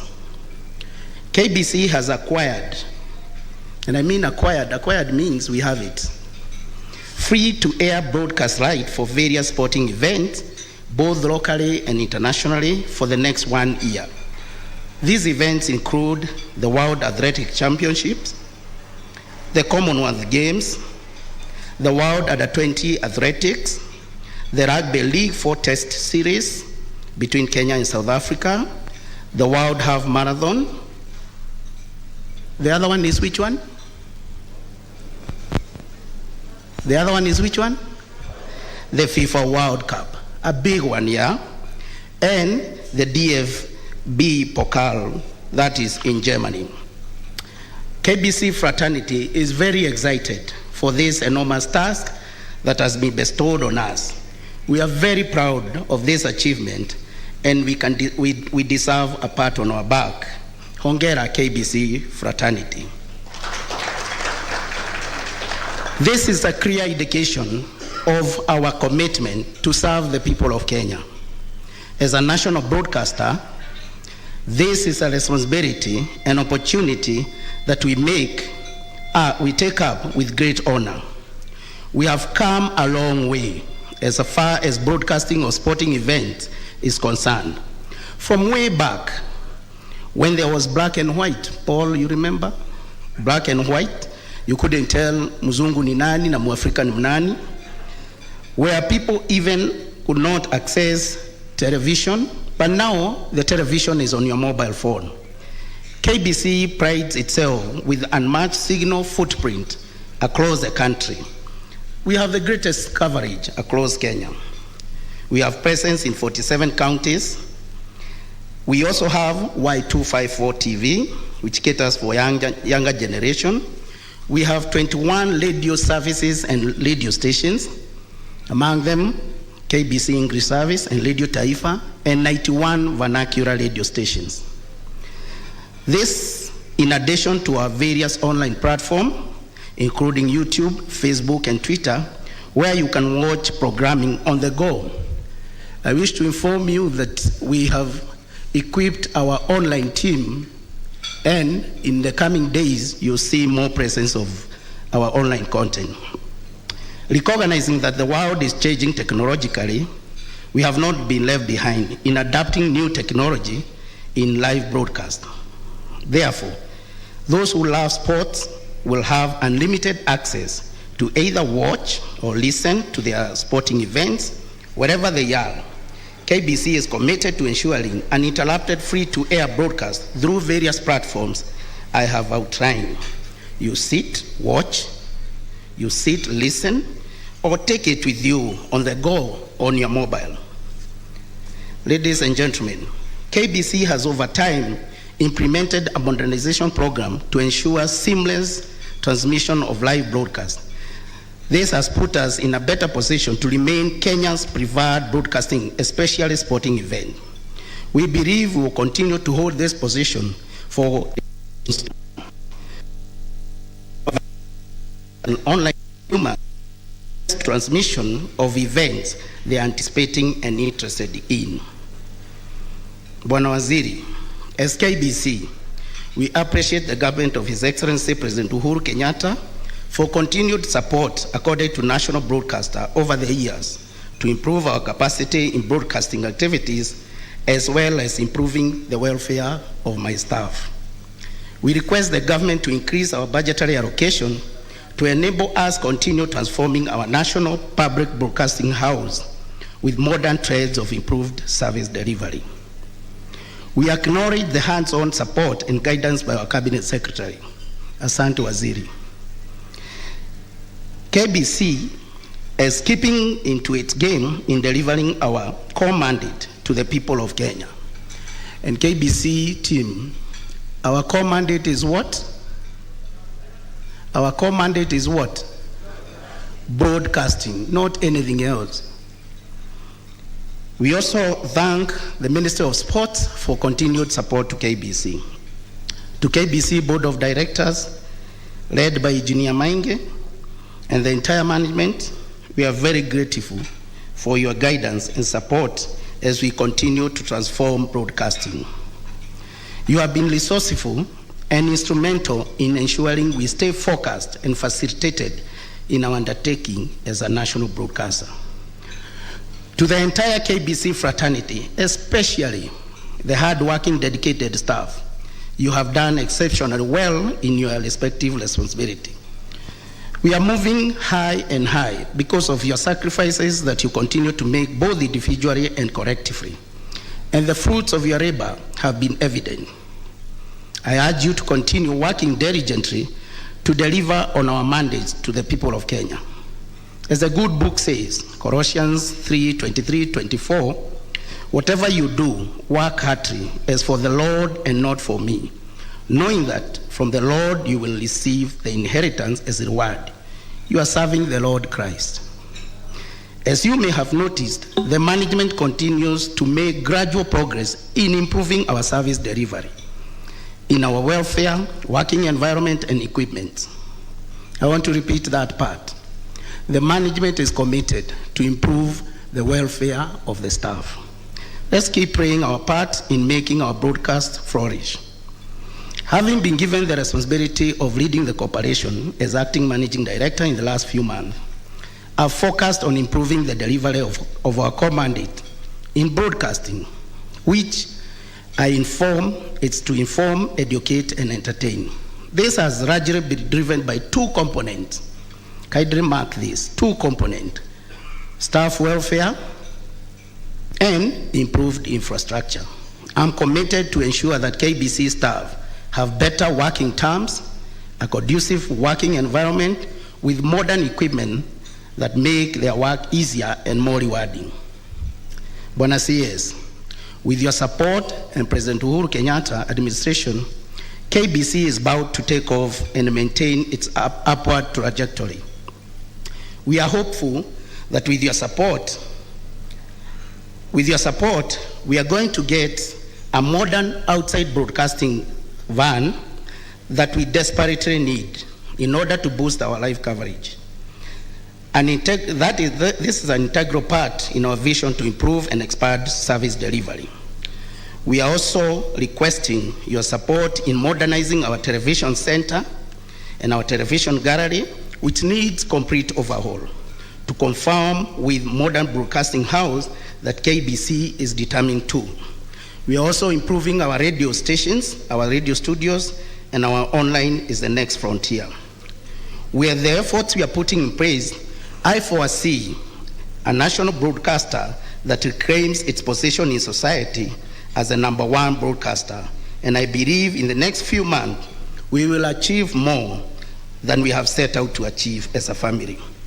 We do not have the will, we do have the will. We do not just have the will and the ability, but we are also focused in turning KBC into a super A1 broadcasting house that meets the needs of the people of Kenya. I do believe together we can make a great impact with the resources and opportunity afforded to us. Ladies and gentlemen, the broadcast of these global sporting events could not have come at a better time, with Kenyans heading to a general election in the next few days. We believe the spirit of oneness will continue to be upheld as we approach the August polls. Sports have always brought Kenyans together. As we cheer our teams at home and abroad, we intend to leverage on this opportunity to spread the message of peace, unity, togetherness throughout the election period through various programs that our dedicated staff has lined up. This is also a good opportunity for our advertisers to come on board and partner with us by taking advantage of our various platforms, TV, radio, and online, to advertise their products and services with us. Ladies and gentlemen, as we continue to put our best foot forward to grow audience in our broadcasting platform, let me reiterate Kenya Broadcasting commitment to deliver on its mandate to the people of Kenya. As we are a renowned brand, we continue to improve our products and services and to ensure that when you switch on your TV or radio, when you log in online, KBC is preferred broadcaster. The journey for KBC to reclaim its position in Kenya's broadcasting market is well on course. Slowly but sure, we shall get there. One broadcast at a time. It does not matter how long we have been in the arena. What matters is the impact we make in the opportunities presented to us. With accountability and determination, let's endeavor to make a positive impact our audience will never forget. In conclusion, I would like to borrow the words in Psalms 90:17.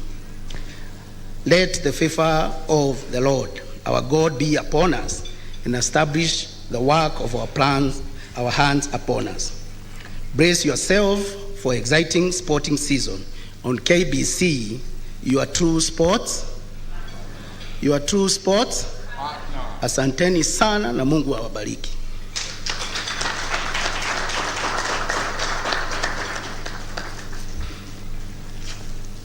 Let's give another round of applause for our acting managing director. Thank you for those remarks. And it's true that inside 1 year, 6% growth is not a bad one. And so I think we should put our foot on the pedal. And if we do that, that super A1 status is achievable. Now, I understand our chief guest has another engagement elsewhere, so I'll try and move a bit faster. Let me now take this opportunity to ask the board chair, Engineer Benjamin Maingi, to also come and make his remarks. And after, I will respectfully ask you to invite the Principal Secretary, State Department of Broadcasting and Telecommunication, Esther Kwame, to also make her remarks. As he walks to the podium, let's a round of applause. Karibu na pole.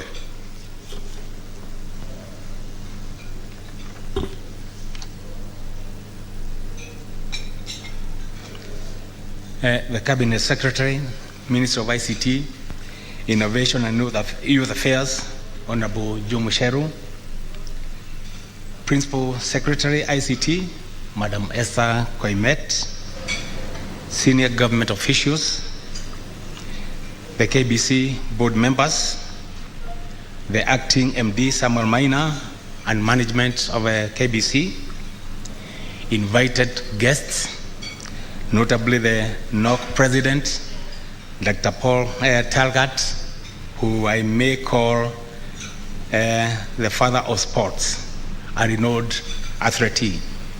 Ladies and gentlemen, good morning. I'm delighted that we are gathered here today to celebrate and to announce a very important achievement to the people of Kenya and the world at large. The message is that the Kenya Broadcasting Corporation, popularly known as KBC, and the national government of Kenya have partnered and acquired exclusive rights to broadcast live on our television sets and radio stations major international sporting events this year. KBC is therefore reinforcing and living to its well-known tradition and brand as the home of sports. That's why today I'm donning an attire of sports. Only I also had my foot as I was practicing, for this event. So I think Tagat would advise me that I need a trainer so that I don't hurt myself that often. We have over the years beamed and transmitted live sporting events to millions of our viewers and listeners in their homes and in their leisure and entertainment joints. And this is a tradition that we cherish. And I want to assure Kenyans that KBC will always be there to step onto the plate whenever we have major sporting events, both national and international. Today, I'm delighted to proudly announce that our national broadcaster, KBC, has acquired exclusive free-to-air broadcasting rights for major national and international events this year. This is not a mean achievement. And in that connection, I want to sincerely thank the Cabinet Secretary for Sports, Arts and Culture, Honorable Ambassador Amina Mohammed, who was not able to be with us, who through her ministry's sports fund has supported our efforts and made it possible for KBC to acquire these exclusive free-to-air broadcasting rights. I also wish to sincerely thank our Cabinet Secretary in the Ministry of ICT, Innovation and Youth Affairs, Honorable Joe Musheru, for his continued and unwavering support to KBC in our transformation agenda and strategy for achieving that agenda. I want to assure you that KBC will deliver on this noble undertaking because I know we have highly professional and motivated staff that are up to the task and are actually raring to go. Ladies and gentlemen, this could not have come at a better time. The board has recently revamped and continues to oversee the upgrade of KBC broadcasting infrastructure. And that has seen improvement in the quality of our images on television. We have now better sound, and consistently we have steady signals around the country. It is a rebranded KBC. I want to echo the words of our MC, Tom Boyer, that the current acting MD has shown his insight and actually drive. His drive is unparalleled. And again, to quote the words of the MC, he seems to have the science and art of broadcasting. He has also been seen to have cultivated a lot of goodwill amongst the board and the staff. He has actually been amazing in the last 3 months. KBC is indeed the home of sports. With the upgrade of broadcasting infrastructure and a galaxy of highly professional sports journalists and commentators, I want to assure our viewers and listeners that KBC is the real deal. It is a sure bet. We aim at being the best because becoming second is too low. We cannot afford that. Last but not least, we appeal to advertisers, the business community, manufacturers, and entrepreneurs to take advantage of this opportunity to advertise with KBC when viewership and listenership is expected to rise to an all-time high. I wish you an entertaining upcoming sports season. I will now invite our Principal Secretary, Madam Esther Koimet,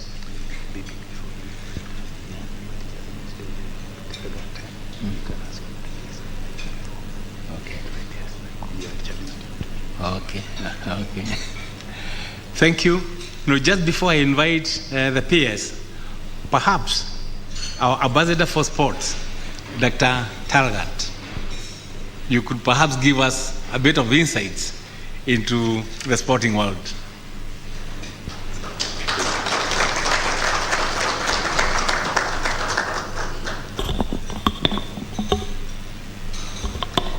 Thank you, Pana Chairman. And I want to maybe to take this opportunity to recognize and salute our CS Musheru of ICT, Madam PS, and all the protocols observed. Ladies and gentlemen, I think for me here this morning, listening and to acting CEO, I just want to say one thing, that KBC has been for a very long time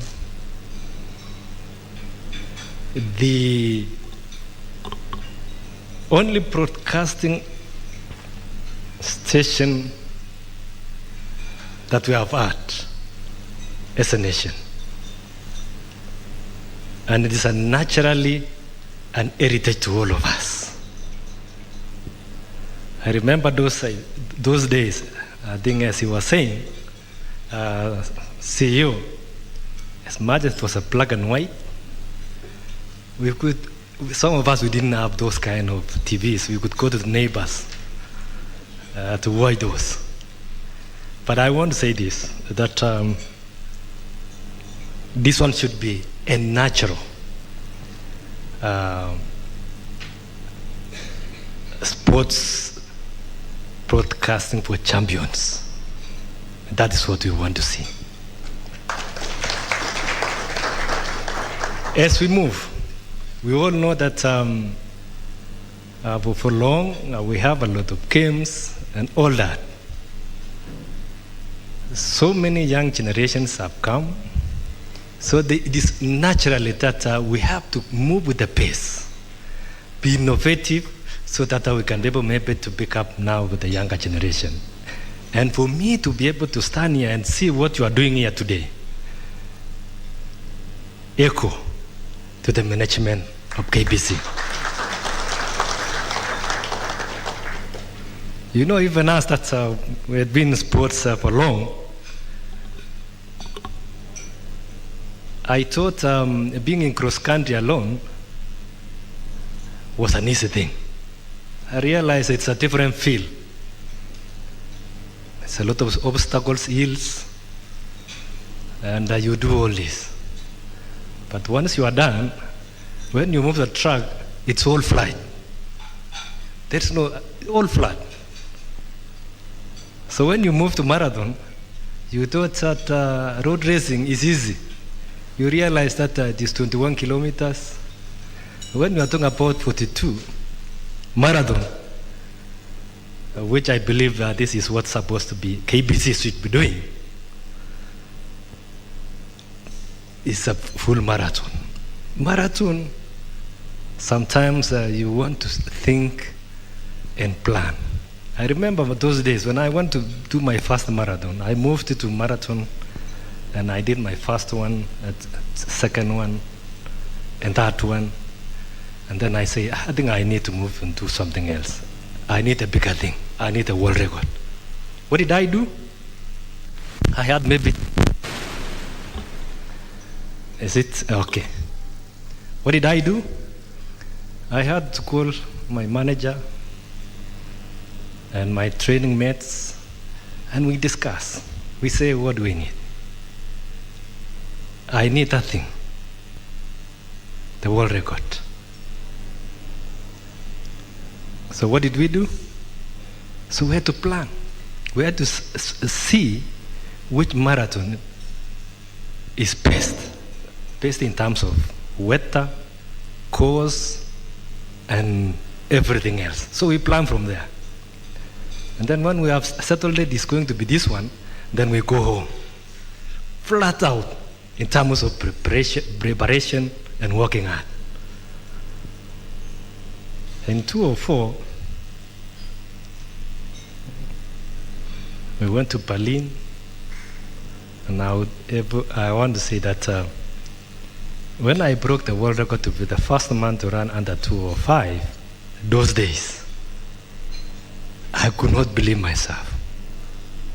But I never sat down again. I was always looking for newer things. I needed management and all those things.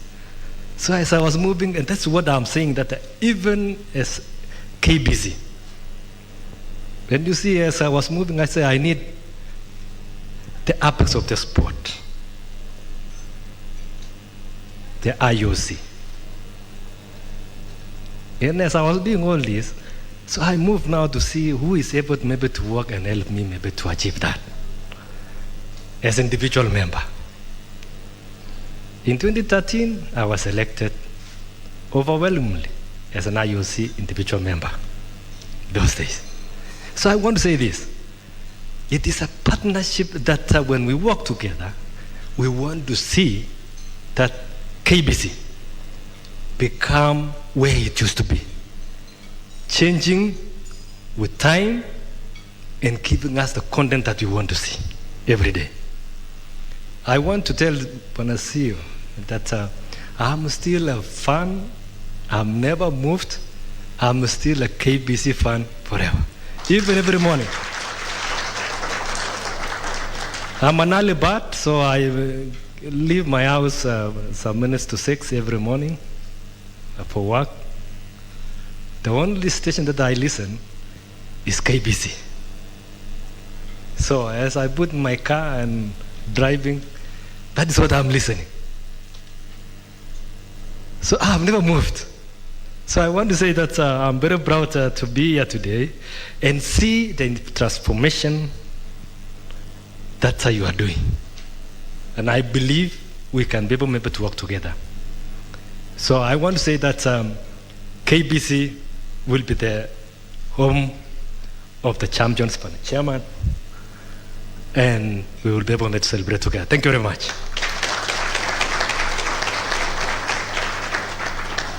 Words of wisdom from the very best. It is now my pleasure to invite the PS, Madam Koimet, to make her speech, then invite the Minister. Thank you.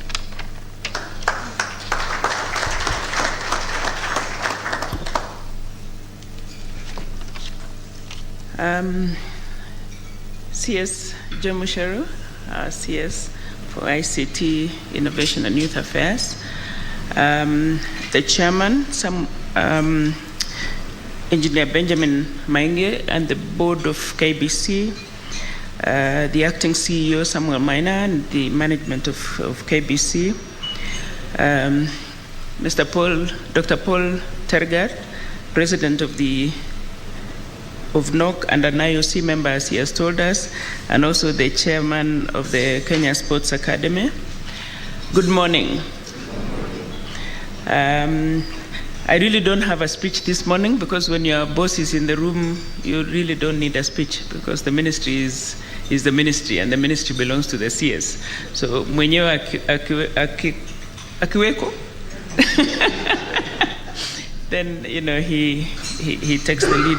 But let me just join the other people who have spoken here to welcome all of us and to say how grateful we are to be at this function, to see KBC grow and get into areas that are really of interest to Kenyans, that bring us together. And we know that sports brings us together, as you have said, because we are one family, we are one Kenya, and really what brings the Kenyan out is the sports, and we want to thank you. We also want to thank you for the transformation that has happened. Since the rebranding, we've seen KBC really change and attract more viewership. These days, even I watch something called Classmates or something like that. So you keep entertaining us, you inform us, we watch news, we listen to great content, Kenyans that have done things in this country that actually impart a lot of wisdom on us. And we want to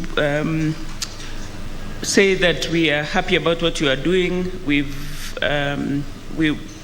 are your partners in the ministry in terms of supporting, and we want to wish you well in this launch today of the KBC Sports Bouquet, and we know that we are your true sports partner, and wish you well for this, and that Kenyans begin to really see that KBC is their station and their premier station. And with those few remarks, it's now my pleasure to welcome my boss, CS Joe Mushero to address us.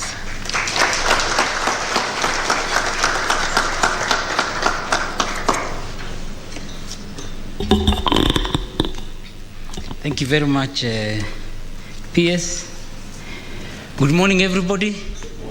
Hata ikiwa baridi, I think we're feeling warm, isn't it? And I think it's the breakfast. So thanks, KBC, for the breakfast. So let me recognize the PS for broadcasting and telecommunications, PS Esther Koimet, Dr. Paul Tergat, the President of the National Olympics Committee, Kenya, NOC, Chairman of the Kenya Academy of Sports, and IOC member. Welcome and thank you for joining us this morning. The Chairman of the Board of KBC and the board members, all management of KBC, all government officials, invited guests, other members of the Fourth Estate, ladies and gentlemen, good morning again. Dr. Tergat, even I was in sports, although many people don't recognize. In Lenana, I was Sportsman of the Year in 1988. So I enjoy sports. I was also the DJ, which is a different kind of sport. But I'm always happy that during a time such as this, where we are all very focused on August 9th, and where we're going to be heading, we can really also be talking about sports that has, in many ways transforms our lives, allows us to bridge many barriers. And I really want to thank KBC for taking this effort and going and getting all these sports events for us, the whole big bouquet. Let me quote Nelson Mandela, who said that sports has the power to change the world. It has the power to inspire, the power to unite people in a way that little else does. It speaks to youth in a language they understand. Sports can create hope where once there was only despair. It is more powerful than governments in breaking down racial barriers. It laughs in the face of all types of discrimination. Sports is the game of lovers. So I'm very happy that all of us here are sports lovers. Sindio? We all have our people that we support in the different games. So I'm very happy that we can be here together. Let me also pass the apologies of CS Dr. Amina Mohammed. She had to go to report to the FIA on how well we did in the Safari Rally. And really I want to recognize the effort that she has put and that of the President in getting us the Safari Rally back. And Kenyans really celebrating and enjoying it. Even the Subaru drivers and all the challenges that they've had over this same time. I'm humbled and honored to join you all this morning for this breakfast meeting to highlight and celebrate the free-to-air broadcasting rights for 8 major sporting events that will be taking place both locally and internationally between 1st July 2022 and 22nd May of 2023. I applaud the management and the board of KBC for the efforts in ensuring that you acquired these exclusive broadcast rights, and I urge you to now win for KBC. Let Kenyans know that you have what it takes to provide their content needs. Now, as I quoted earlier, there are elements of sports and the ecosystem it creates that are dear to me, and I would like to drill down on a few of these. One is the power to inspire. Great sportsmanship goes beyond the game. It's about teamwork, self-discipline, and the ability to conquer all. Many times we find ourselves engrossed as we watch our very own athletes win with what seems to be ease, maybe a 42-kilometer marathon. And in that moment, we believe that we can do it, that we too can be able to run. And it only takes 1 minute of putting on your running shoes to try and run, and then we realize how hard it is. As we avail this content to Kenyans, let them know inawezekana. What those athletes are able to achieve in their sports, we can achieve in our personal and professional lives. Na mnajua hiyo kuwezekana, si ndio? We can even achieve for ourselves. The second thing in the sports is the power to unite. I am certain that Kenyans will come together to experience and enjoy these sporting events: football, athletics, and rugby, and basketball. They all attract a diverse set of audiences that will cover close to 100% of our population. Famous sportsmen and women, locally and internationally, will be beamed live across KBC channels into the sitting rooms and other spaces in the country in the next year. It will no doubt bring us all together. Let us look to maintain this unity beyond the events in our day-to-day interactions with our neighbors and fellow citizens. We can all choose to stand by the words of our national anthem. May we dwell in unity, peace, and liberty. The third area speaks to the youth and creating hope. To all our partners and lovers of sports, as the youth come together to enjoy games, we have to take it as an opportunity to ensure that we engage them for good. The last 2 years have been challenging, exacerbated by COVID-19, and the challenges continue this year from the geopolitical impacts of the occurrences beyond our borders. We need a resilient youth, one that sees opportunity and hope in these times of sometimes despair. My ministry coordinates numerous initiatives by the state and non-state actors aimed at facilitating the welfare of our future leaders. And even as we celebrate KBC's achievements today, our priority must be on our youth and creating hope for the success of our nation. The fourth area is breaking down racial barriers and discrimination. Ladies and gentlemen, we have 41 days to the 2022 general elections. My humble request to you all is to exercise your democratic right to vote and allow others to do the same. Ask your leaders what you need from them and ensure that you're informed as you elect your choice in August. Do not allow others to decide for you. Take time to understand and make a choice that is based on your needs.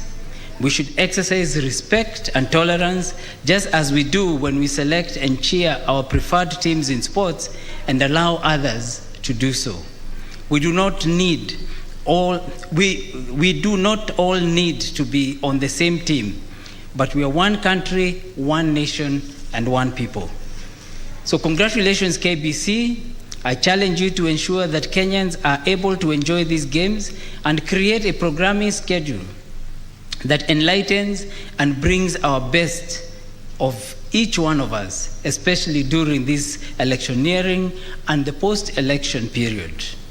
Ladies and gentlemen, the mandate of my ministry is to formulate policies and laws that regulate standards and services in the ICT sector, telecommunications, and the media industry.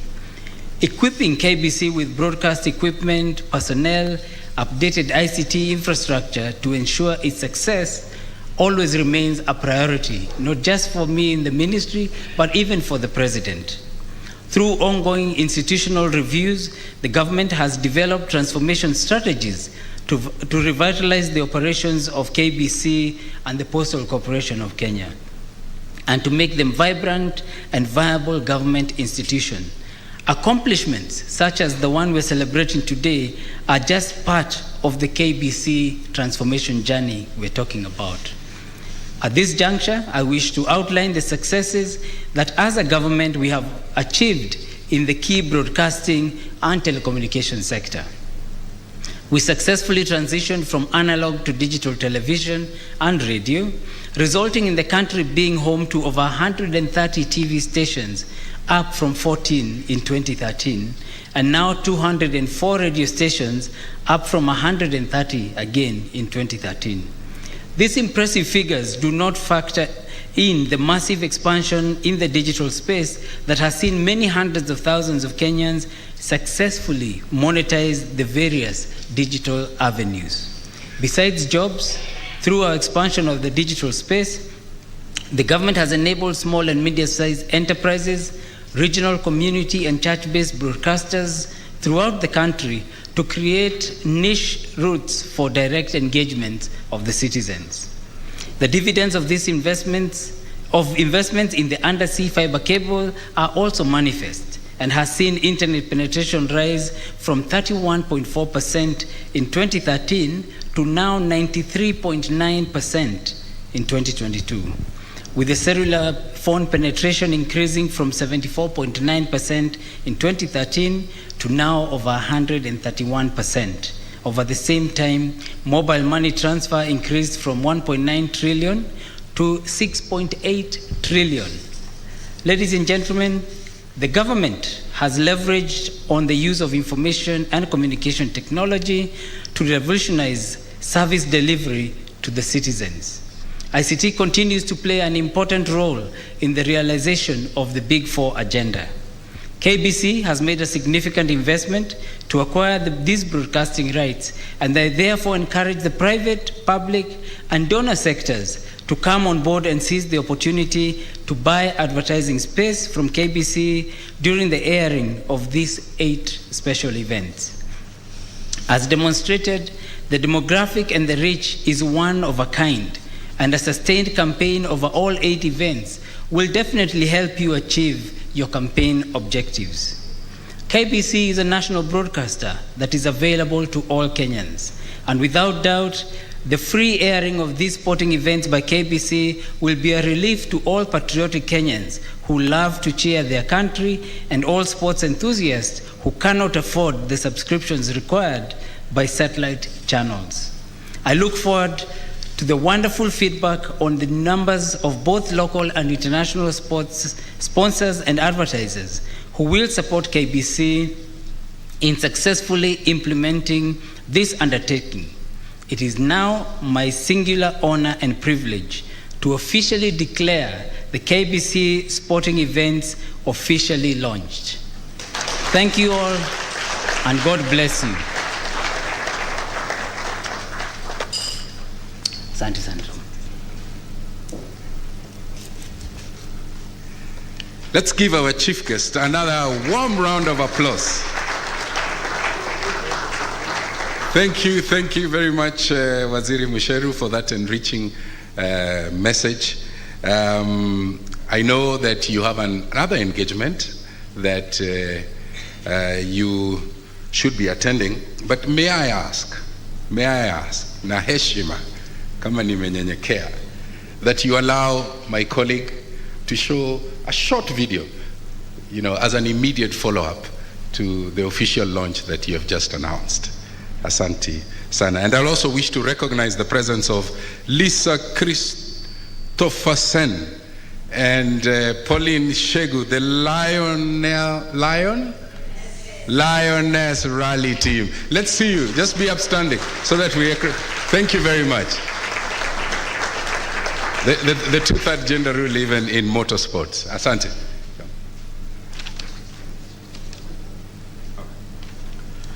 All right, our chief guest, the Cabinet Secretary, Ministry of ICT, Innovation and Youth Affairs, Principal Secretary, State Department for Broadcast and Technology, Esther Koimet, NOC President, Dr. Paul Telgat, a longtime friend of mine. Stories we've told and laughed about are all there. KBC Board Chairman, Engineer Benjamin Mainge, and our Acting Managing Director, Mr. Samuel Maina.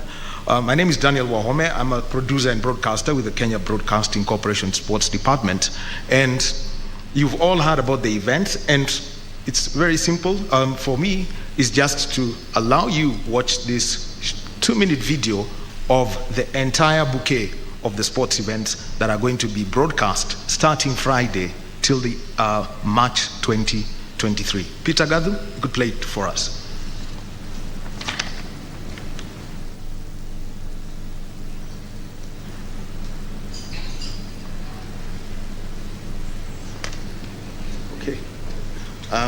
the wrong time for, for technology to actually fail, but we can tell you that the events that are there involve no less than 13 national teams, and amongst the national teams at the moment, they have all been handed to the National Olympic Committee of Kenya, which incorporates the Commonwealth Games Federation of Kenya, and it's under Dr. Paul Tergat.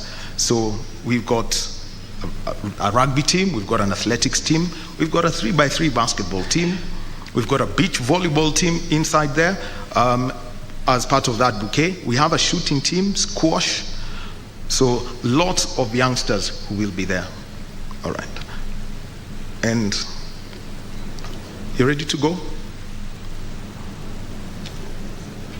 So the other one is a sport that's new in the country, so I can tell you about that.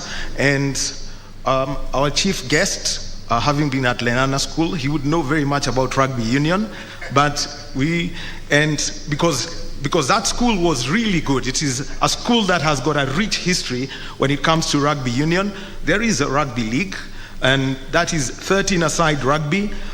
It doesn't involve the lineouts. It doesn't involve what would call active scrums, so it's a different code.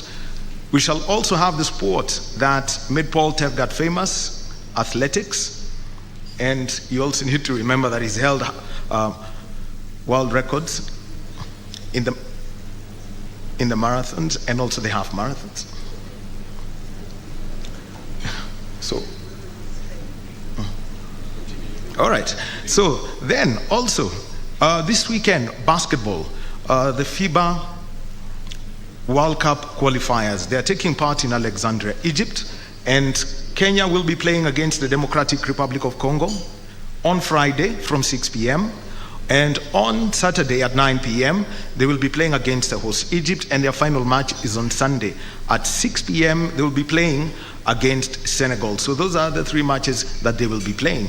Our under-20 team, and a lot of activity happening on Friday and on Saturday. They're selecting a team that is going to Cali, Colombia. Last year, we saw some great talent coming through, and some of those young talents already are breaking through to the senior teams for the Commonwealth Games and also for the World Championships.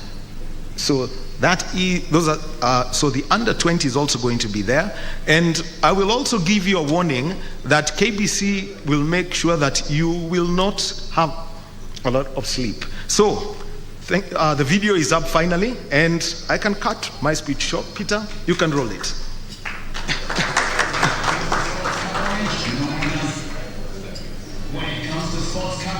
No one does it better than KBC, your true sports partner.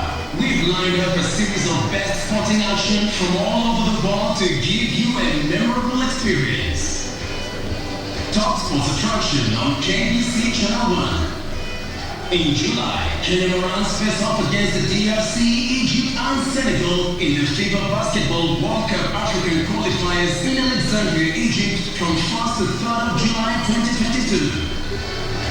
Also in July, Kenya plays South Africa in Rugby League test matches in Nairobi with a return fixture set for October. Still in July, watch the World Athletics Championships from 15th to 24th July live from Oregon, USA as Kenyan athletes seek glory. Followed by 22nd Commonwealth Games from 20th July to 8th August live from Birmingham, England. In August, join our coverage of the World Athletics Under-20 Championships from the 1st to 6th of August 2022 from Cali, Colombia. Football fans, we've got you covered as we shall bring you the DFB Pokal matches from August 2022 all the way up to the final game in May 2023. Then in November, catch the World Half Marathon Championships on 30th November 2022 from Yangzhou, China. Now that's what sets us apart as KBC Channel 1, your true sports partner. Wait a minute, have we forgotten something? Oh yeah! The most popular sporting event in the world, drawing millions of television viewers, is coming to KBC. KBC, we shall bring exclusive coverage of the FIFA World Cup series of take place live from November to 18th December 2022. Now this is why we're number one when it comes to sports.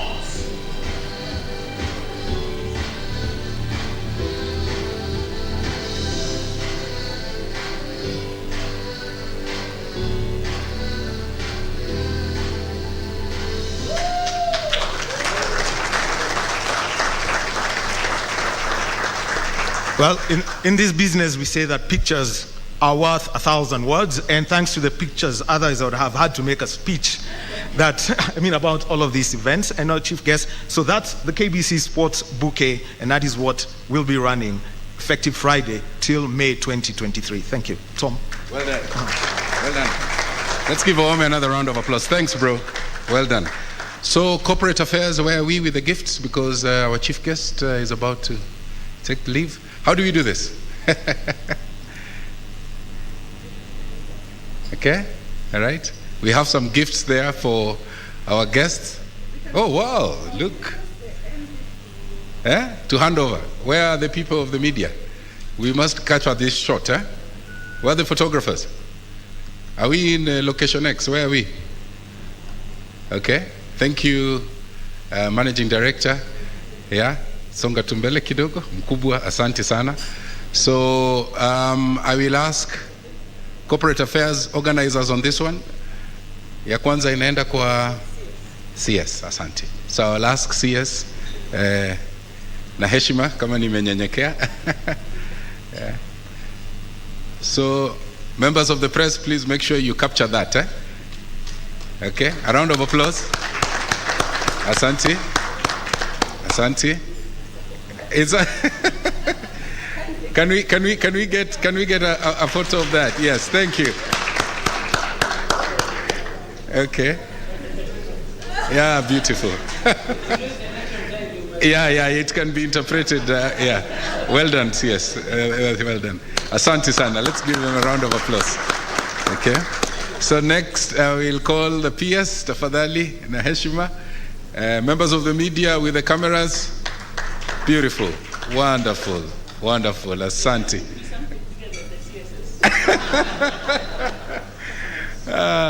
Okay, so chairman of the board, tafadhali tunahomba exercise ni mzuri. I was hoping Tergat would have given us some snapshot. Asante, chairman. Well done, well done. That's good exercise. Yeah.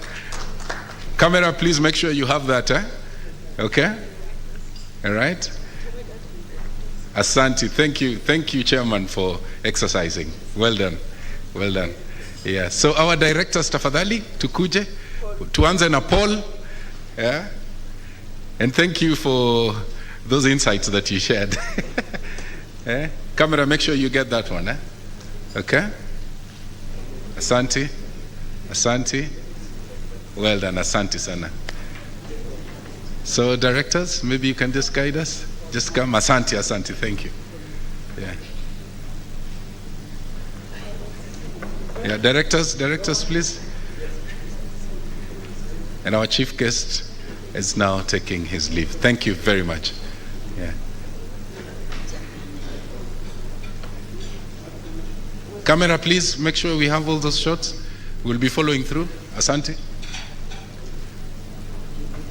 Judy, please, let's take that shot.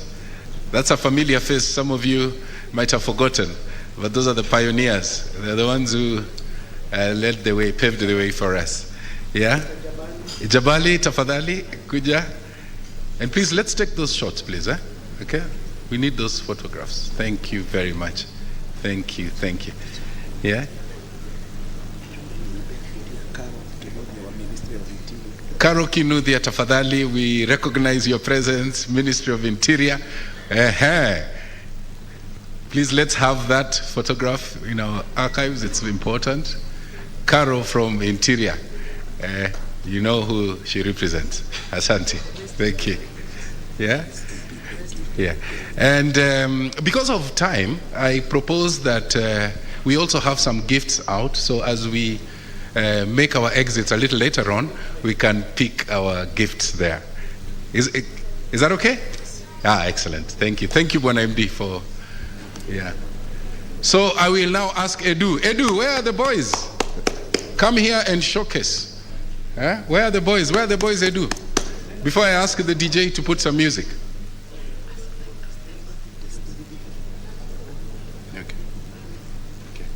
So please come in, and as you're walking in, I also want to recognize the presence of board member Robert Ochola. Asante sana kuja kuwa nasi. We are so delighted that you found time to be with us. Thank you very much. Aha, they've changed. They have changed. So I present to you Sarakasi dance.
Young, restless, and upward mobile. Thank you.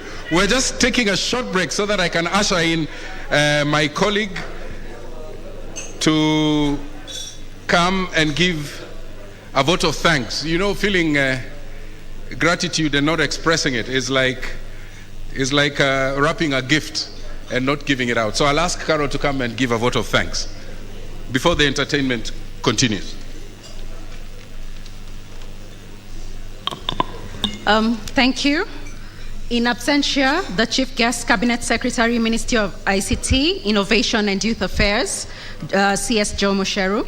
Also in absentia, the Principal Secretary, State Department, Broadcasting and Telecommunication, PS Esther Koimet, NOC President, Dr. Paul Tergat, Chairman of KBC Board, Engineer Ben Maingi, KBC Board and Management, distinguished guests, all protocols observed. Ladies and gentlemen, good morning. My name is Caroline Mtunga, and as the advertising manager, it gives me great pleasure to give the vote of thanks this morning. I, on behalf of KBC, the board, and the entire management team, extend a very hearty vote of thanks to all of you for gracing this occasion and choosing your valuable time to launch with us this exciting sports period. Now, during a political event, a candidate would be told to work the room at such an event, a fundraising event, to ensure that guests open their wallets to fundraise for the campaign. My team and I are the candidates. We are here to ensure that the marketing budgets are opened so that you do not miss this opportunity to partner with us and go with us through this journey of this sporting events. As you've heard, from 1st of July to May 20th, to May 2022, you will find that we have a lot to offer. The reason that you should take advantage of these sporting events is that sporting events will attract 29.5 million listeners and audience. This is an advertiser's dream come true because you can ensure that you will connect with your consumer as well as create brand loyalty and top mind awareness. We have various opportunities that we will offer in terms of, for example, Gold Sponsor will get maximum visibility in all the sporting events. My seniors before me have done a very good job of telling you why you should advertise, and you should not miss this opportunity. So I will not go into that. Finally, once again, I want to state that we are grateful to all of you for honoring our invitation. We do not take it for granted, and we look forward to a fruitful partnership. Thank you very much. It's been a great pleasure. Thank you. Thank you very much. I also want to make a special thanks to the working committee that put this program together. And that includes Elena Shiveka, the chair, Jackie Aseka, secretary, Monica Juma, Daniel Wahome, Nelly Attractor, Peter Gathu, and Clement Ndinda. Well, we have come, I believe, to the tail end of this morning proceedings. I want to thank you all for making time to come and be with us. I know the guests can now leave at their pleasure. We still have some entertainment that is ongoing. But now I'd like to hand you over to my colleague Daniel Wahome for the next phase of these proceedings. Good morning. Thank you very much, Tom, back at the podium. And what an event it has been today, as the Kenya Broadcasting Corporation has made the official announcement of the sports bouquet. And this event was graced by the Cabinet Secretary for ICT, Innovation and Youth Affairs, Jomo Chero, as a chief guest. And the event, just a recap for them and the dates that you need to look out for. Starting Friday, from the 1st through Sunday, the FIBA Basketball World Cup qualifiers from Alexandria, Egypt, DR Congo on Friday at 6 p.m.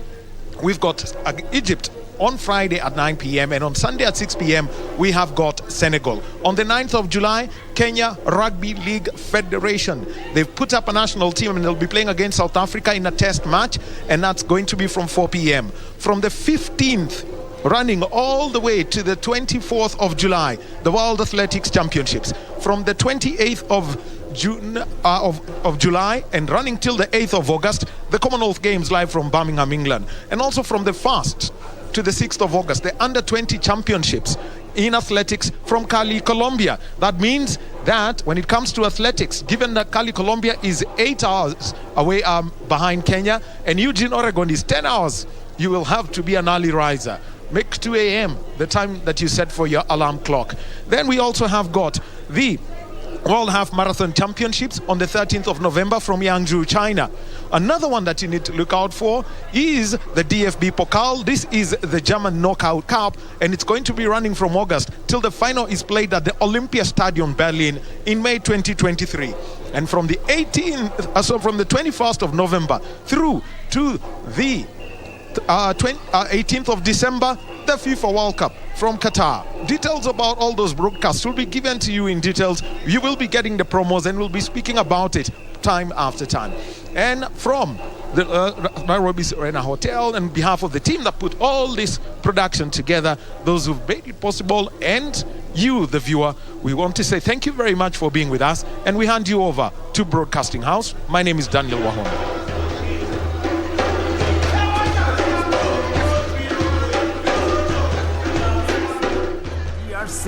Egypt and Senegal in the FIBA Basketball World Cup African qualifiers in Alexandria, Egypt from 1st to 3rd of July 2022. Also in July, Kenya plays South Africa in Rugby League test matches in Nairobi with a return fixtures set for October. Still in July, watch the World Athletic Championships from 15th to 24th July live from Oregon, USA as Kenyan athletes seek glory. Followed by the 22nd Commonwealth Games from 28th July to 8th August, live from Birmingham, England. In August, join our coverage of the World Athletics Under-20 Championships from the 1st to 6th of August 2022 from Cali, Colombia. Then, in November, catch the World Half Marathon Championships on 13th November from Yangzhou, China.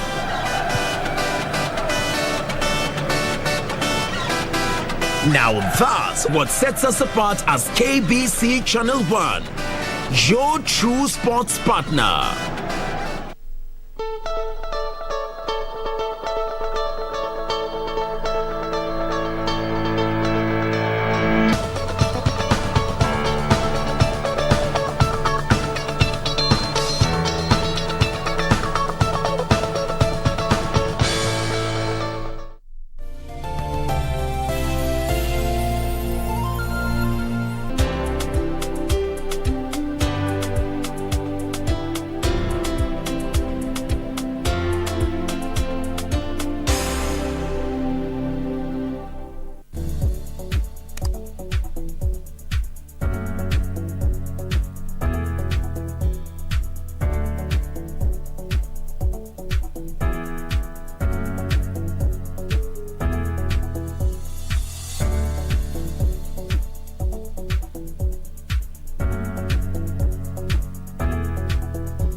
Hujapoteza uzuri wako wala heshima yako. Mbona hauko mwazi na mimi? Amesema nini? Hajasema chochote, ni yale maneno mimi niliyomtupia. Ndio nina hakika Keta atafikiria mambo yake kichwani na atafanya kitu ambacho sio kizuri. Wewe na bad story kwisha. Wewe utasikiaje mtu aje nyumbani kwako tuna kumchukua Hana? Don't you even think about that.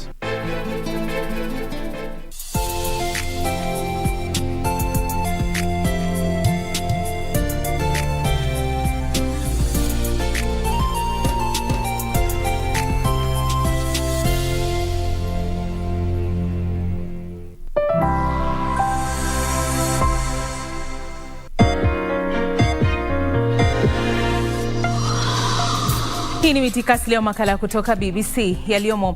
Mkutano wa wakuu wa nchi za muungano wa Jumuiya ya Madola mjini Kigali unaendelea huku masuala mbalimbali yakijadiliwa. Baadaye tunaangazia umuhimu wa programu katika biashara yako pamoja na faida zake.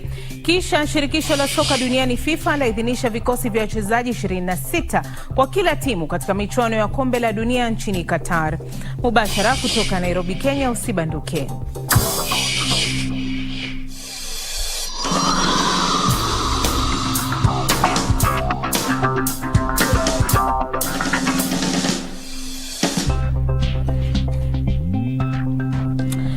Naam, karibu katika habari za biashara zinazokuhusu, uchambuzi wa kina na mahojiano. Jina langu mie ni Hamida Abubakar. Viongozi wa Jumuiya ya Madola wanakutana mjini Kigali kujadili ushirikiano katika masuala tofauti ikiwemo biashara, mabadiliko ya tabia nchi, afya pamoja na ukosoaji mkubwa wa ukiukaji wa haki za binadamu ulioshuhudiwa baada ya Uingereza kuweka sera ya kuwaondoa wahamiaji wanaotafuta hifadhi nchini humo hadi taifa la Rwanda.